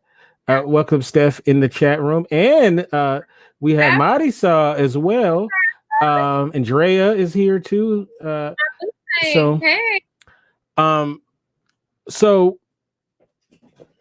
as a screenwriter, right, you get a lot of bad pitches. Right. Yeah. And it's not even just the people you date. You get pitches from a lot of, and it's always dumb, or it's something that, it's like something you've seen, and it's just like, that was on Have and Have Nots. You know what I'm saying? Like, it's like something stupid like that. But, when it's your mate and they're really excited about the pitch because they think it's so brilliant. They just think it's so brilliant. And you're just like, no, it's not. So what I do is Sybil too is in the room as well. I don't shoot it down anymore. I'll just be like, oh, that's interesting. Oh, okay. Yeah. I have to think about that. And then I just don't. I can say I don't really have people commenting as much poetry or trying to give ideas for poetry. Now, I have people that try to proposition me though, like, oh, can you help me with this writing assignment, or make some for my mom? Like, sure, done cost you, done doing stuff for free. I propositioned you before about help with that. I'm still waiting for you to run me some coins. Bitcoin.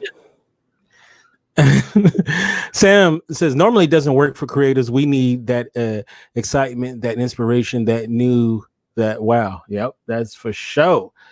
Yeah,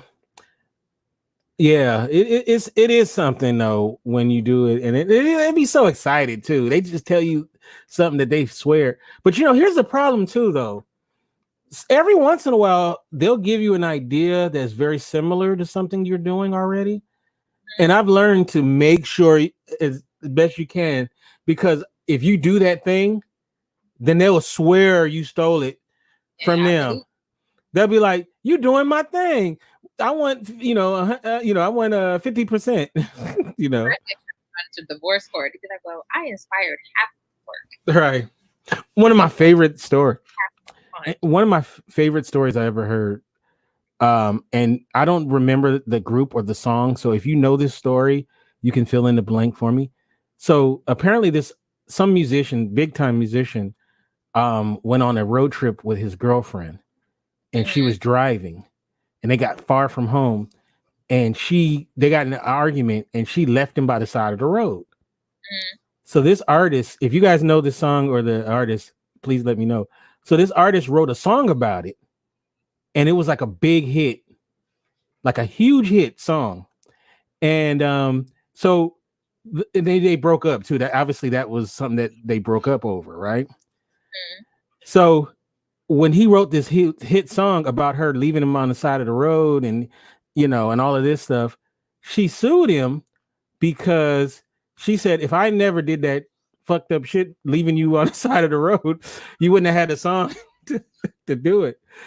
And I believe she won too by that. Which ain't that cold-blooded, by the way? Like Cold-blooded. I know, right? It's like if I never socked you in the face, you wouldn't, and you didn't write that poem about that black eye gave you. You wouldn't have been able to do it. But yeah. No, thank you. Hit the Road Jack. I don't think that was the song. I think it was more of like a rock song or something like that. But yeah, that's cold. Oh man. So any last thoughts about dating a creative person? Stay away. Stay away from us. I'm joking. Stay away from us. creatives. No. Yeah. I know there's a creative person in this room right now with me. You definitely need to stay away from her. She got her headphones on. She can't hear me. Don't do me on shit like that. But don't grow. Don't criticize them. They criticize themselves all day anyway. Yeah. I support them. Show up. Show up. Definitely show up. I think the worst thing a person can do is try to separate a creator from his or her art. It will never end well. Not at all. That's from Sam Teague. What's up, Sam? We definitely got to chat, my brother.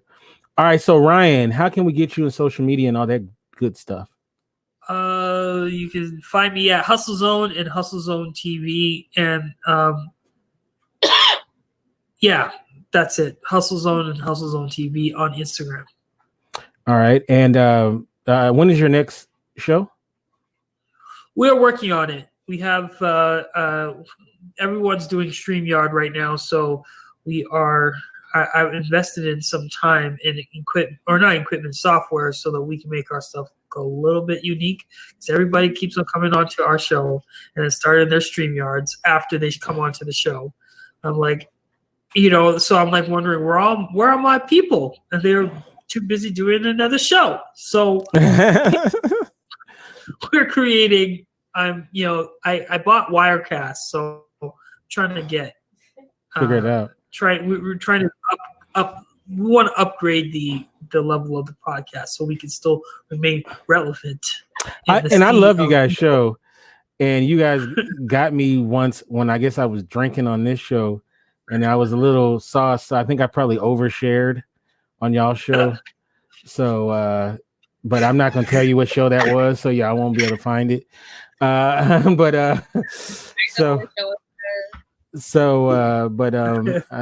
know I overshared a little too much. But it's all good. And I got a bone to pick with Shannon before I ask her to say what her stuff is. The other night, Shannon had me up all night making emojis to movies. It was a lot of fun. I was up with you, so I was up 3 hours past your time. I was up at till 2:30. I must have made like a million emojis. Yeah, and I still had to work. Yeah, it was. It was a lot of fun. It was a lot of fun. That post hit 1,000 comments. I am not surprised. I might have added 100 of them myself. So, but no, it was a lot of fun though. No, I really enjoyed it. So we had a good time. It was a lot of fun. We went into day 3. Oh wow! Well, wow. So I've definitely shared it to a lot of people, and they love it as well. So it's a lot of fun. So we got to do some kind of game or something, game night or something. I have to come up with another one. Yeah. Have quarantine game or something. That was fun. All right, so anybody download the app House Party? Oh yeah. That actually was kind of yeah. Okay, so just before Shannon does her thing, we're still gonna be on. We're gonna be doing the post show. All right, so Shannon, how can we get you social media and all that good stuff? Instagram, I would say Twitter, but don't really follow me on Twitter because I'm not on there. So Instagram and Facebook at Shannon Ford, like the president, hyphen Jefferson, like the president. And you can cash at me at SheMeHer82 because we are in a quarantine and us essential workers need lunch. Thank you. How can we follow on social media, Kente? As Kente F on Twitter, Kente Ferguson on Instagram. Of course, the website is indyradio.org. That's INDY radio.org. All right. So, of course, we'll be back with our new episode. We stay on the Get Vocal. We're gonna keep this bad boy going. Peace. You didn't comment on my earrings. Your earrings are fantastic, by the way. Yes. Like that. Very fantastic.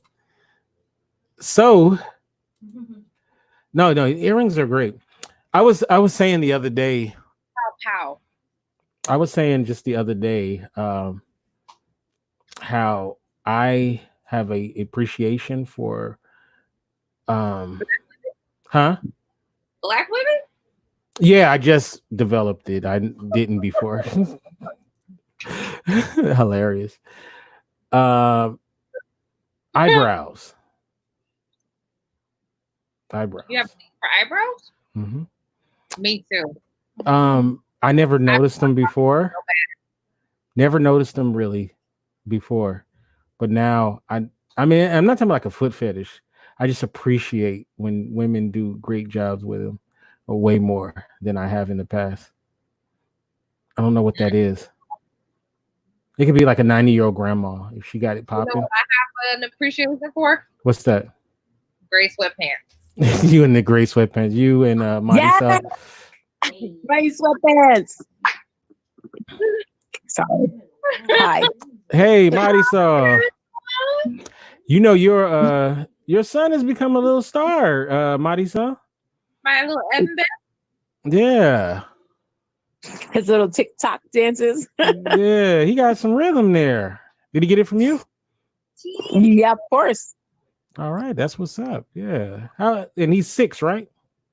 Yes, sir. 6, right? And he's definitely the man of the house, right? He runs things there. Oh yeah, sure. He runs things. The 18-year-olds have no say in anything. No, I swear he's the chief there. You included. You get in line as well. Hush. But that's how it is, though, right? When they're that age, right? They kind of rule the roost. Rule the roost. Yeah. So, but no, that's cool. He's a good young man. Very good young man. That's my buddy. How's he doing with the quarantine? He's all right. I have a backyard, so he goes out. He gets exercise. Mm. So we're good. I don't know what I would do though if I had like a bunch of small kids. Like, I mean, I feel for y'all who have kids during this period of time, and then they're not going to school, and they're in the house all day, and they're probably having more sweets than they normally have. I just imagine, so they're probably more hyper. I would think.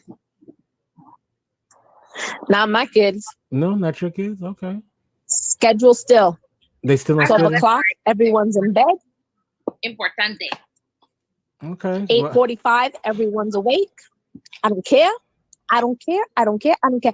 I don't care if you're 18 years old. I don't care if you think you're an adult at this point.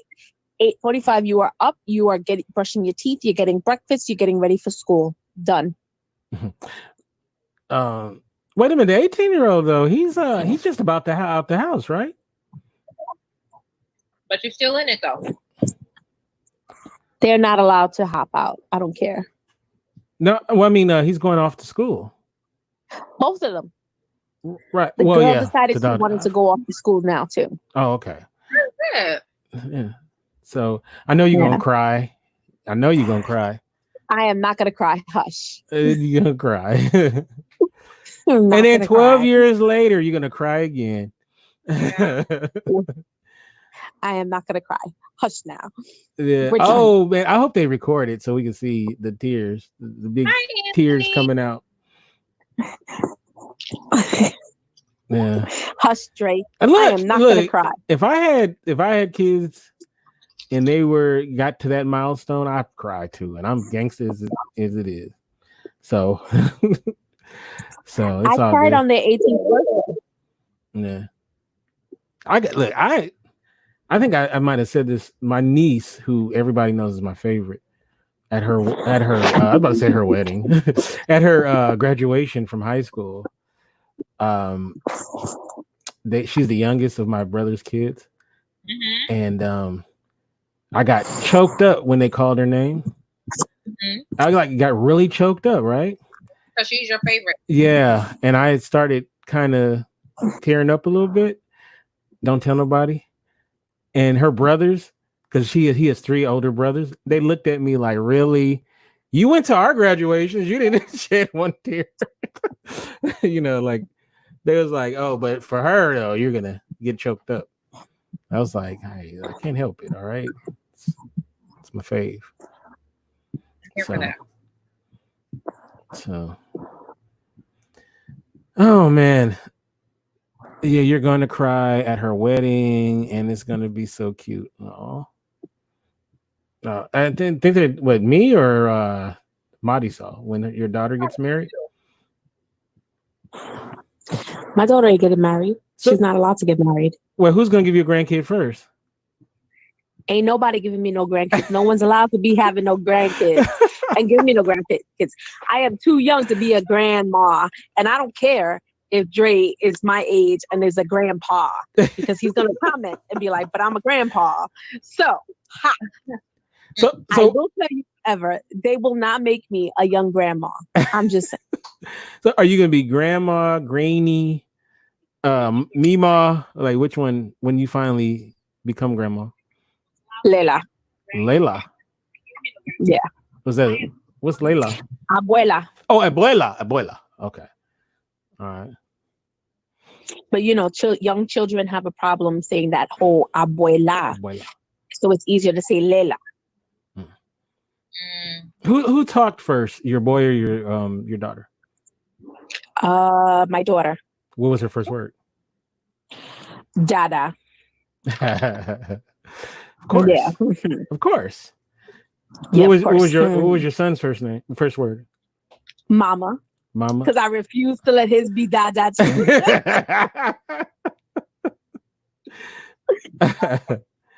And Evans was Mama. Mama. Of Oh, course it was. Oh, cutie patootie. that's funny. Her first word was Dada. Yeah. Dada. I love it. Dads need the love. She definitely is a daddy girl. Yeah. Yeah. Look, I was I guess daddy's boy more so than a mama's. So for sure. You loved your father. Nothing wrong with that. Mm-hmm. My dad was so happy I was a boy because they didn't know that what the sex was. And his last kid was a girl, like many years before me. So he's like he didn't want to do like her becoming a teenager and all that. So he didn't want to go through that again. So he was so happy it was a boy. So yeah, I know. Marisol, were you a lot to handle for your parents when you were a teenager? I think not until I reached 16. Boy crazy? No, not at all. Because I had a boyfriend at that point. I had a boyfriend for 3 years. At that point, my parents separated, and I refused to listen to a word my dad said. Oh, you were upset? You know, and I was very upset and striking out, and reacting to the situation I was in. Whereas, like, my mother couldn't tell me anything, my dad couldn't tell me anything. When my mom took my dad back in, it was like constant fights. So I don't think,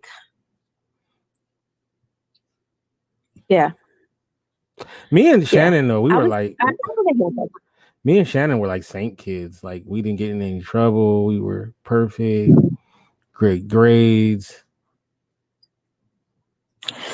I was perfect in that sense too. I just had relationship issues with my father and my mother. Hey, Kira. Nah. Kira is in the house. Yeah, I was a citizen of the year.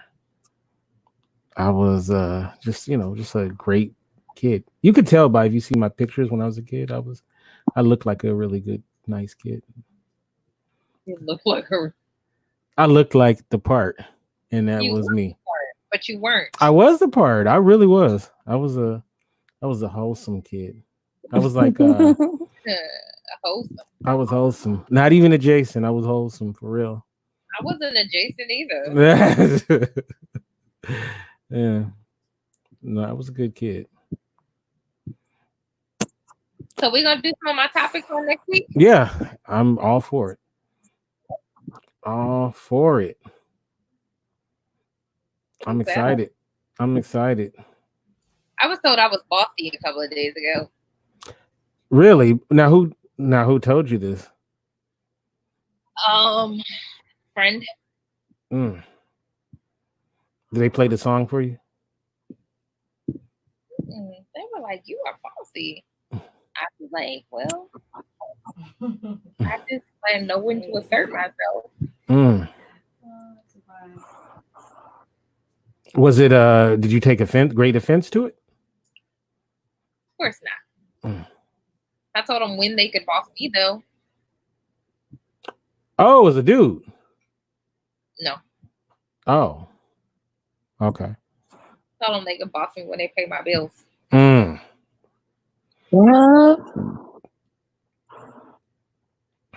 You know, the sugar daddy game during this quarantine, you think it's booming right now, robust? I have no idea because I pay my own bills, so I have no idea. Put one in the chat if you guys got a sugar daddy.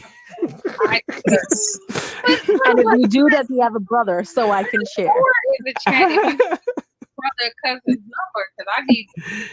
It's like, put 3 in the chat if you want one. Guys, we'll try to match you up with some sugar daddies who are available. Sugar daddy, he's broke right now. I know, right?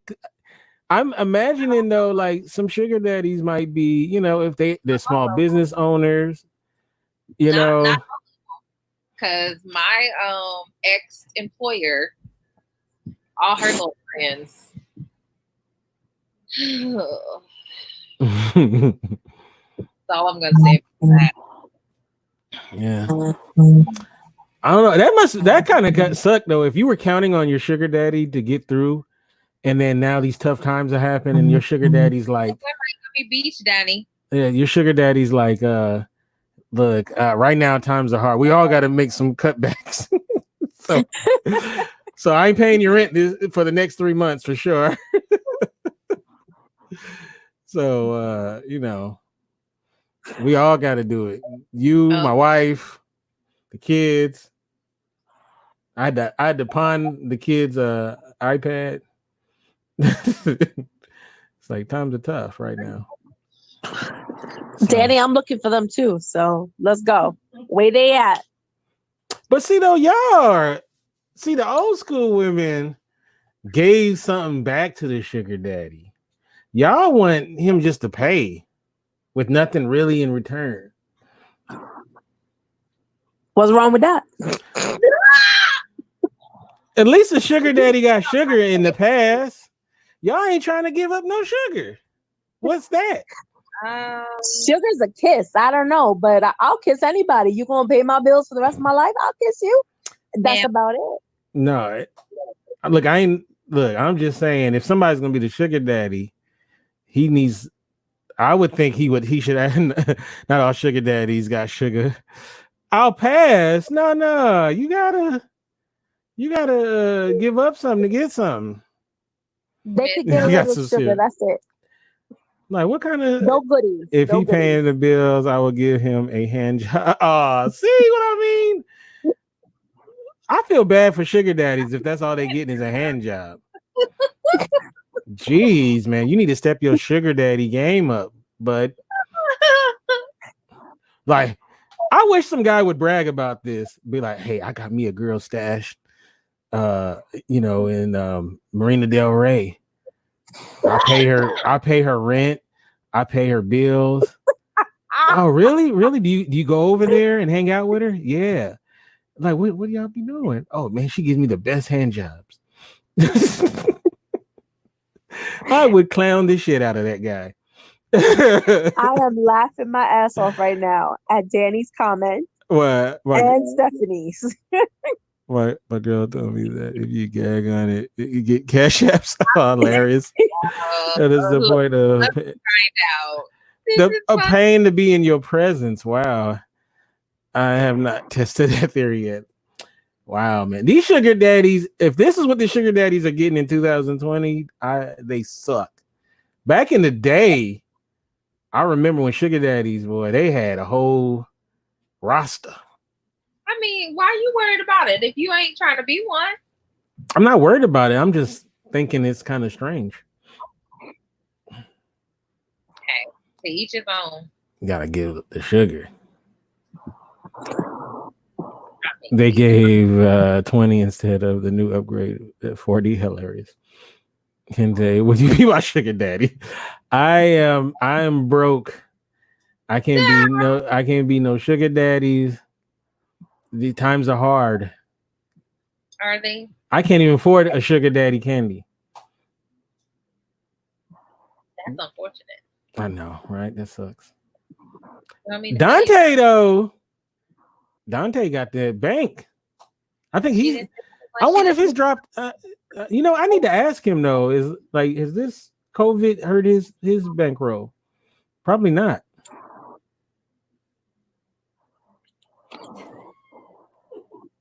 I think he still got it. What he deals in, I don't think that's gonna mess up his game. He sell pads, so probably not. He don't just sell pads, women's sanitary napkins. He sells like digital ones or something that work with your iPhone, which I didn't even know that was possible. What? Yeah, he sells his maxi pads that he sells are like smart pads or something. Get out of here. They track your flow and how heavy you are. Right. I'm like, dang, that's pretty ingenious. Smart maxi pads, right? I don't know. Is that something that sounds like? Does that sound? No, you don't want. I mean, Shakira's like, what? Not even remotely. That sounds crazy. No, okay. No, you wouldn't want to. You wouldn't want to get updates on your iPhone every morning about your flow. No, absolutely not. Can you share it straight to social media? Is there a share button when you get your update? No, absolutely not. I gotta like, who thinks of this stuff? This seems unnecessary, right? That'd be like if you had smart toilet paper and it shows your boo-boo You can flow. afford to give that toilet paper one more wipe. It does. It shows you your boo boo flow. It might alert people what crazy mood I'm in. Like telling you all kinds of stuff. Yeah, I'm trying to think what smart Q-tips. You are going to make yourself deaf if you keep sticking that Q-tip in your ear like that. You have Excuse me. your maximum capacity for the number of Q-tips you can stick in your ear today. Yeah, that would be stupid. I'm trying to think what would I mean, they got smart microwaves, coffee makers. They have smart dildos. Say what now? Smart dildos. What do they do? Dude, you can remote control them. That and then Smart?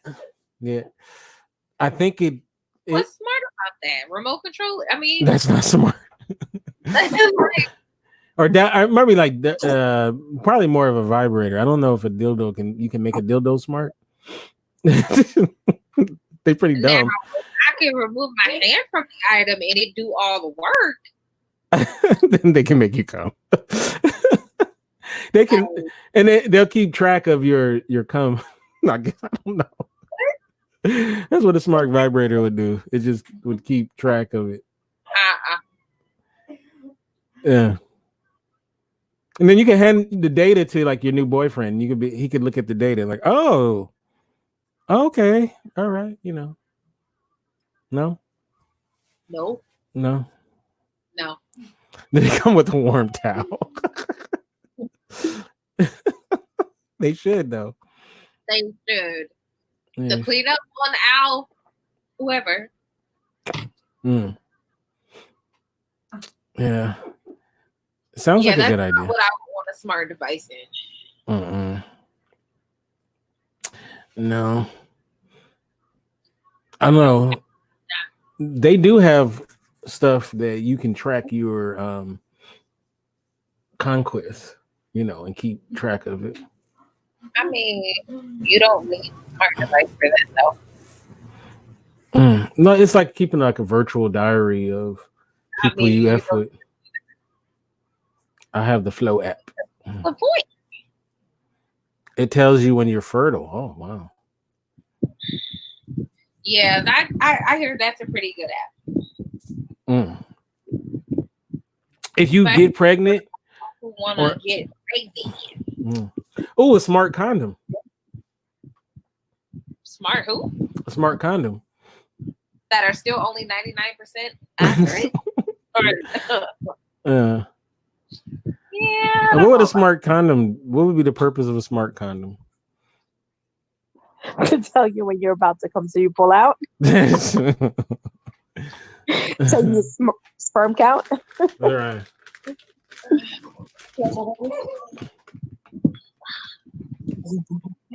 Yeah. I hope you know when you see it about to come. Hilarious. So, did you work today, Shannon? Yeah, I got off this morning. Oh, okay. I got home at 9:45 this morning. How's Teddy doing? Good. Is he awake? It looked like it.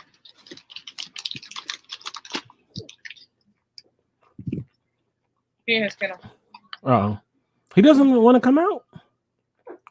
I mean, I'm not stopping him.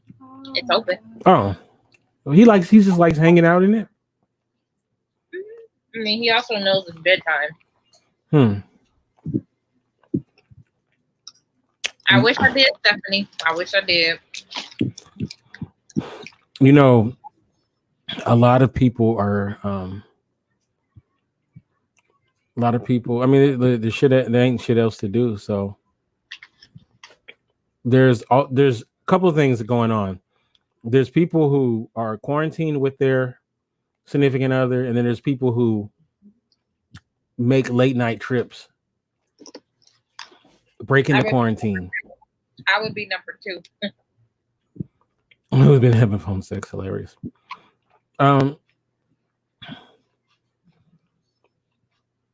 So there's people that making late night trips to their significant other. I would. Really? Yeah. Okay, because look, if you know, But I can't leave the county. get some late night Rona.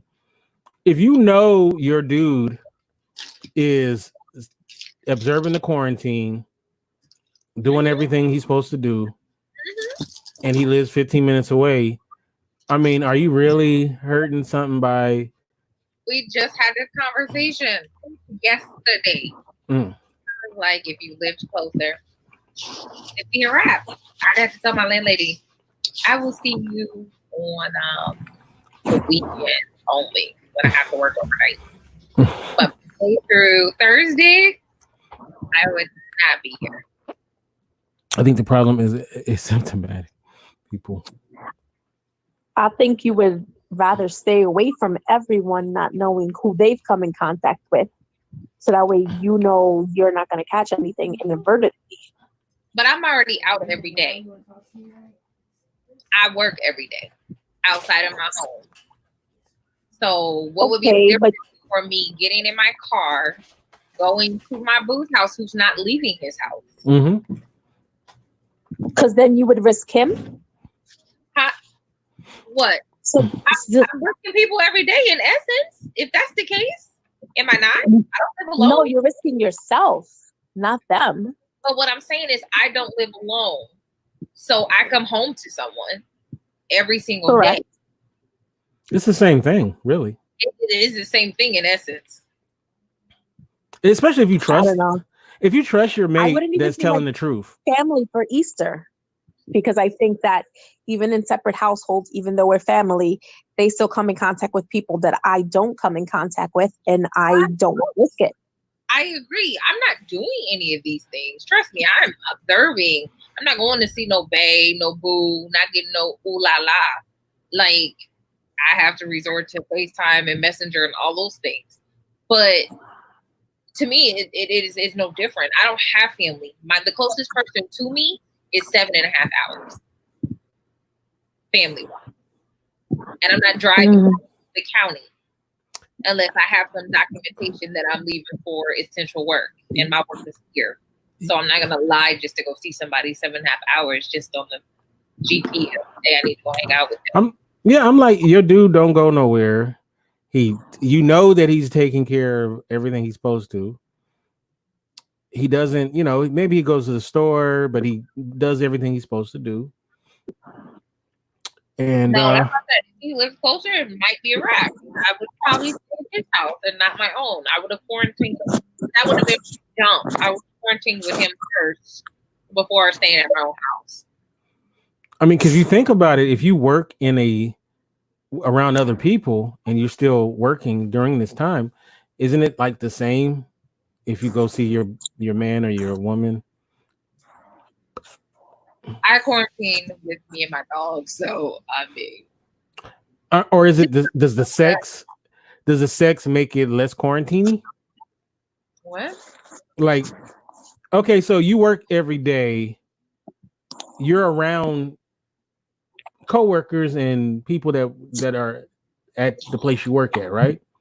No, like shelter, I work overnight, and I start by myself.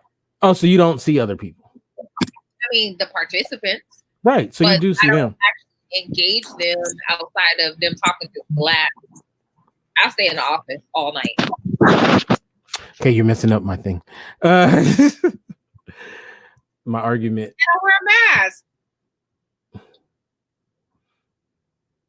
I mean, okay, if you're staying, okay, Marisol, Yeah. if you lived with your boyfriend, you and your Why man, you and your man live together. You know, he has to go to work and come back, right? You know, but he takes precautions, right? Are you gonna not kiss him when he comes home after he shower? Yeah. You wouldn't kiss your man that you live with? Nope. Really? Not until I'm sure he has come in and disinfected No, well, every last that's what I mean. single part of his body. That's what I mean. Like he's done all that. Oh, well, after that, then probably yes, a kiss. Nothing too deep, nothing intimate where I'm swapping spit with him because I don't know if he's got it or not. And I'm crazy enough to admit that, yeah, I don't want to catch it. And I know you can catch it as simply and easily as just a simple kiss. So you're saying husbands and are you? It is gonna be hard for a lot of people. So you're saying husbands and wives shouldn't have sex with each other during this time? No. Dr. Jackie said they could. Who's Dr. Jackie? I don't know who it is, but I agree with her. Doctor in Atlanta who was on the Steve Harvey show a couple of nights ago or a couple of days ago. So if one is one is a first responder constantly in danger, the other one is not, they should continue to have relations. She said they can have sex. She said no, she didn't say anything about kissing. She said COVID-19 is not found in semen. The fluids from semen, but it is found in with those that actually have COVID-19. It's found in fecal matter. I was listening to that podcast. I was like, "Oh, tell me, enlighten us, Dr. Jackie." I wouldn't risk it.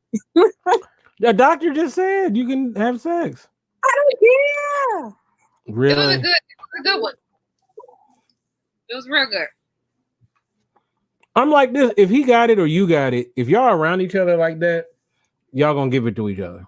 Like Idris and his wife? Mm-hmm. Not necessarily. My girlfriend, my best friend had it. She did not pass it to her partner or her children. And she tested positive for it. Mm-hmm.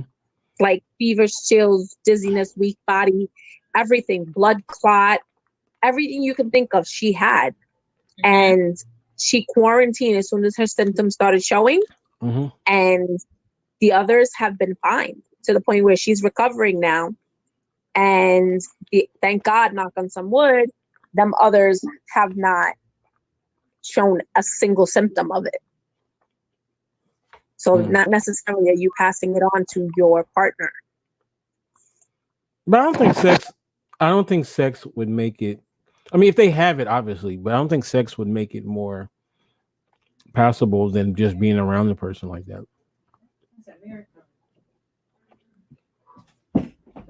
And that's Dr. Kente saying this. Well, let me tell you. It's going down after COVID-19.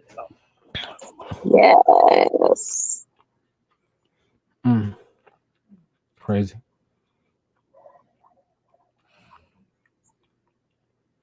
There's gonna be a whole bunch of people. Yeah, there's gonna be a bunch of post-rona babies.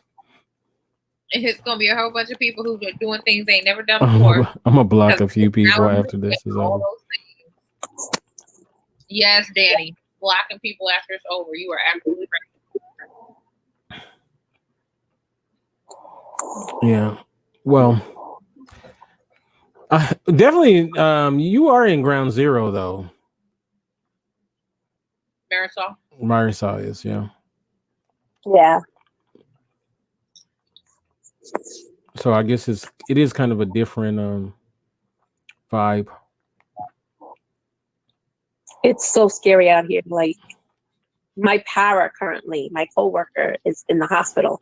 I talk to her every day. She has double pneumonia. She tested positive. She can't breathe. She's, they're pulling blood. They're giving her all these drugs. Like it's not close. And at the rate people are dying and they're fudging the numbers, Yeah. It's not cool, Yeah. and it's scary. It's very scary. Yeah.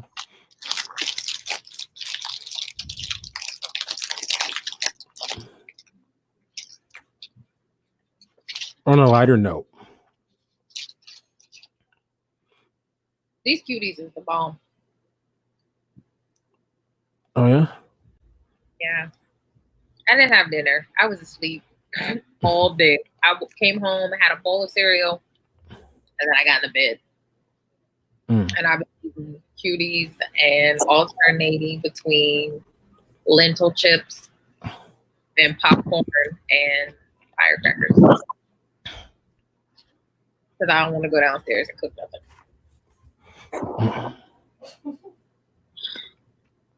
Oh, I got feedback about I think was it last week when I brought up that situation involving you, Shannon? Situation involving about the number? Right. Reject. I did get some feedback from that person. What they say something stupid? Huh? What they say something stupid? He said I was an asshole. I said I didn't say your name or I didn't blast you out like that. I could have, but I didn't. Ain't nobody checking for me. Oh no, you got a list. Whatever. You got a list. There's a list of people that checks for you, Shannon. No, they don't. Mm-hmm. There is, yeah. Mm-mm.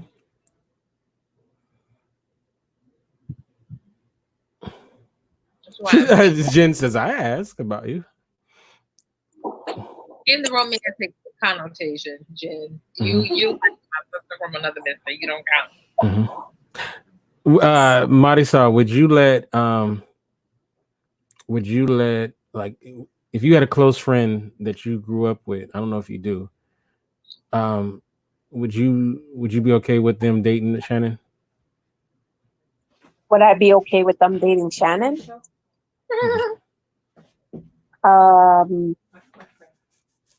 Probably not. Thank you, Mary. And it's not a negative on Shannon, it's a negative on them because I know them so well. I wouldn't want them to fuck her over. Right. Well, I love her. So funny. Get a girl. Let's see. So, oh, okay. Why, So, you would? hmm? You would? No, Shannon's a good young lady. I would be more protective of her than the person. Shannon's a good young lady.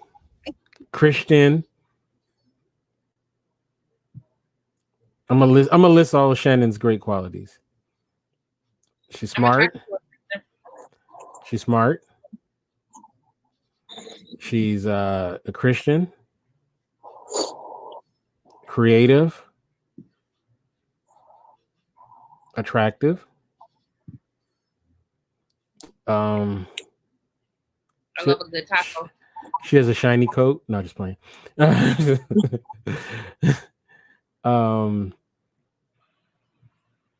She Queen of the snacks. Queen of the snacks. You will never be hungry. Never. You can bring her home to mom. Definitely bring her home to mom. She's respectful in that way. Comes from a good family. I think I'm gonna assume she's faithful. I am. She's faithful. She'll To a default. see that's a big thing, being My faithful. default. You know, I don't see Shannon as a cheater. I think if Shannon wants to cheat, she'll leave. Only thing I'm known to cheat on is my diet. Nice. So no, she's probably I think she's probably very loyal. Very loyal. Now, Marty saw What about me? Go ahead. Okay, you're smart. The same thing, smart and all of that. I think you're faithful. You're probably faithful. Would you say you're faithful? Probably faithful. What? I don't know that for sure. I'm asking. Are you a faithful kind of woman? Be honest. Do you have a wandering eye? I do not. Okay, so what do you consider a wandering eye? So wandering eye is that looking and saying, "Oh, he's cute," proving that you're alive, or wandering eye as in, "Ooh, he's cute. Boy, can I get your number? Let's hook up. Let's get together." The second part. Absolutely not. Okay. Do you think this is wrong? You are dating a guy, you guys been dating for a little while, right? Exclusively. And then you run into a guy who's attractive, kind of your type, right? And the guy goes, "Hey, here's my number. I know you're seeing somebody right now, but if it doesn't work out, give me a call." Are you wrong for taking his number? I don't know. I see it, Patricia. You're okay You're with wrong if you use it, but you're not wrong for taking it. So you think it's okay to take a guy's number if you're in a relationship with someone else? Why not? Because you're in a relationship with someone else. You're not supposed to take other numbers. So for 30 seconds, I made someone feel better about themselves. So what? Fuck that guy. You're not supposed to make him feel better about himself. You're supposed to make your man feel better about himself. He should feel better about himself just knowing he's with me. Just saying. Really? See that's shady. That's not loyal. No, that's not true, because I'm not using the number, because I've done that plenty of times. I've taken a guy's number, but like, okay, and he's like, "Yeah, text me," and I'm like, "Okay, give me your number," with no intention of using it. I'm not giving him my number. I'm taking his number. Doesn't mean I'm using it. I'm just making him feel better in that one instant. Who cares? That's called putting dick in a glass. Put a what? Dick in a glass for later. Nah. Yes. No way. If you just take his number, doesn't mean you're gonna use it. That's not putting dick in a glass. Yes, you're like, "Oh, okay, I like this one. Let me scurry this one away." No. More like, I feel sorry for this one. I'm going to take his number so that way he feels better and he leaves. Maybe that's the one thing that went right for him that entire day. And he no longer is attempting suicide, because before that he was thinking no one loved him. He wasn't good enough to live. I took his number and now it changed his world around. Shannon, doesn't mean I'm calling him. Shannon, you know what I would feel if a girl told me that jazz? If a girl told me that jazz, my woman told me that jazz about, what if he wanted to kill himself? I'm like, kill himself. He could die. Like, no. That's horrible. It's not horrible. Why are you worried about if he kills himself or not? Because I have compassion for my humankind. So you would be okay with your man taking numbers? You would be okay with your man taking numbers? Like, I didn't want her to feel bad. As long as, listen, first off, if he's my man, he knows what he's got at home. He ain't trying to cheat on me because he knows what he's got. Second off, I have enough trust in my relationship that he is my man, okay? And not just my boo thing or whatever the case may be, my side piece.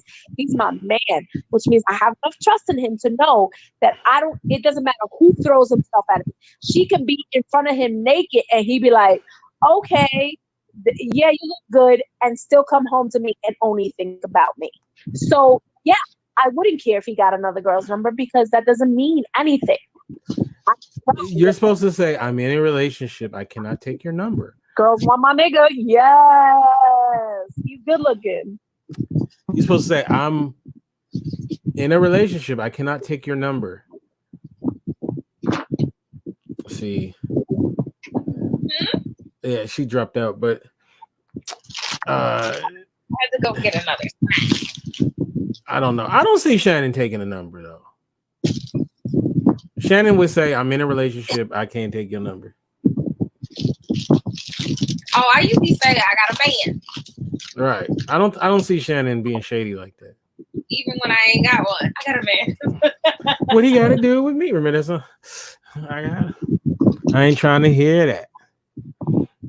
Hey. And some people ain't trying to hear that. They still want your number. Yeah, that's called dick in a glass. Get out of here. Stick in the glass. You got to start from scratch. I'll be like this. After we break up, you got to start from scratch. You can't be having a bunch of dick lined up after we break up. You got to build up your dick rotation after. You can't have it all ready to go. You can't be like, oh yeah, well, yeah, it didn't work out. Jim? You're supposed to start from scratch after we break up. Nah, I'm good. According to you, you're gonna have your roster set. That is not what I said. What I said was I take someone's number to make them feel better about themselves. Not that I take their number because I plan on using it. I feel like you don't need to make him feel better. He'll be all right. That's interesting though. Trying to make somebody feel better. Oh. Teddy P needs to feel better. Where's his what's that thing that he be using? Hey, how you doing, Tim? Yeah, his walrus. Hippopotamus, right. Teddy P was like, was he yesterday talking about, hey, it's Easter. Can I get my hippopotamus?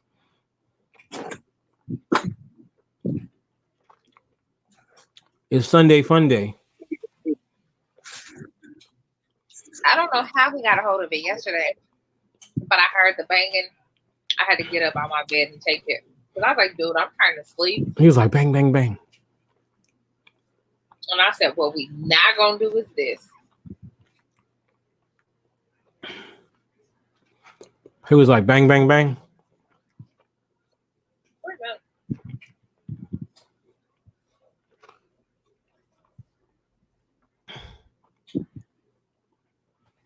Man, oh man. So Not on my watch.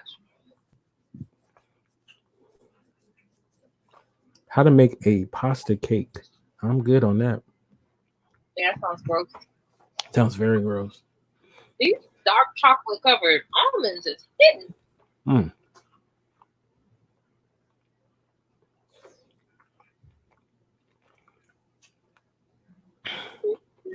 I did make something tonight, but I haven't had it yet. What'd you make? Make sure I What you make? let me put the name. So I say the name properly. Slow cooker beef Bergeron. And they're saying it's very good. Did my sister really just send me a script?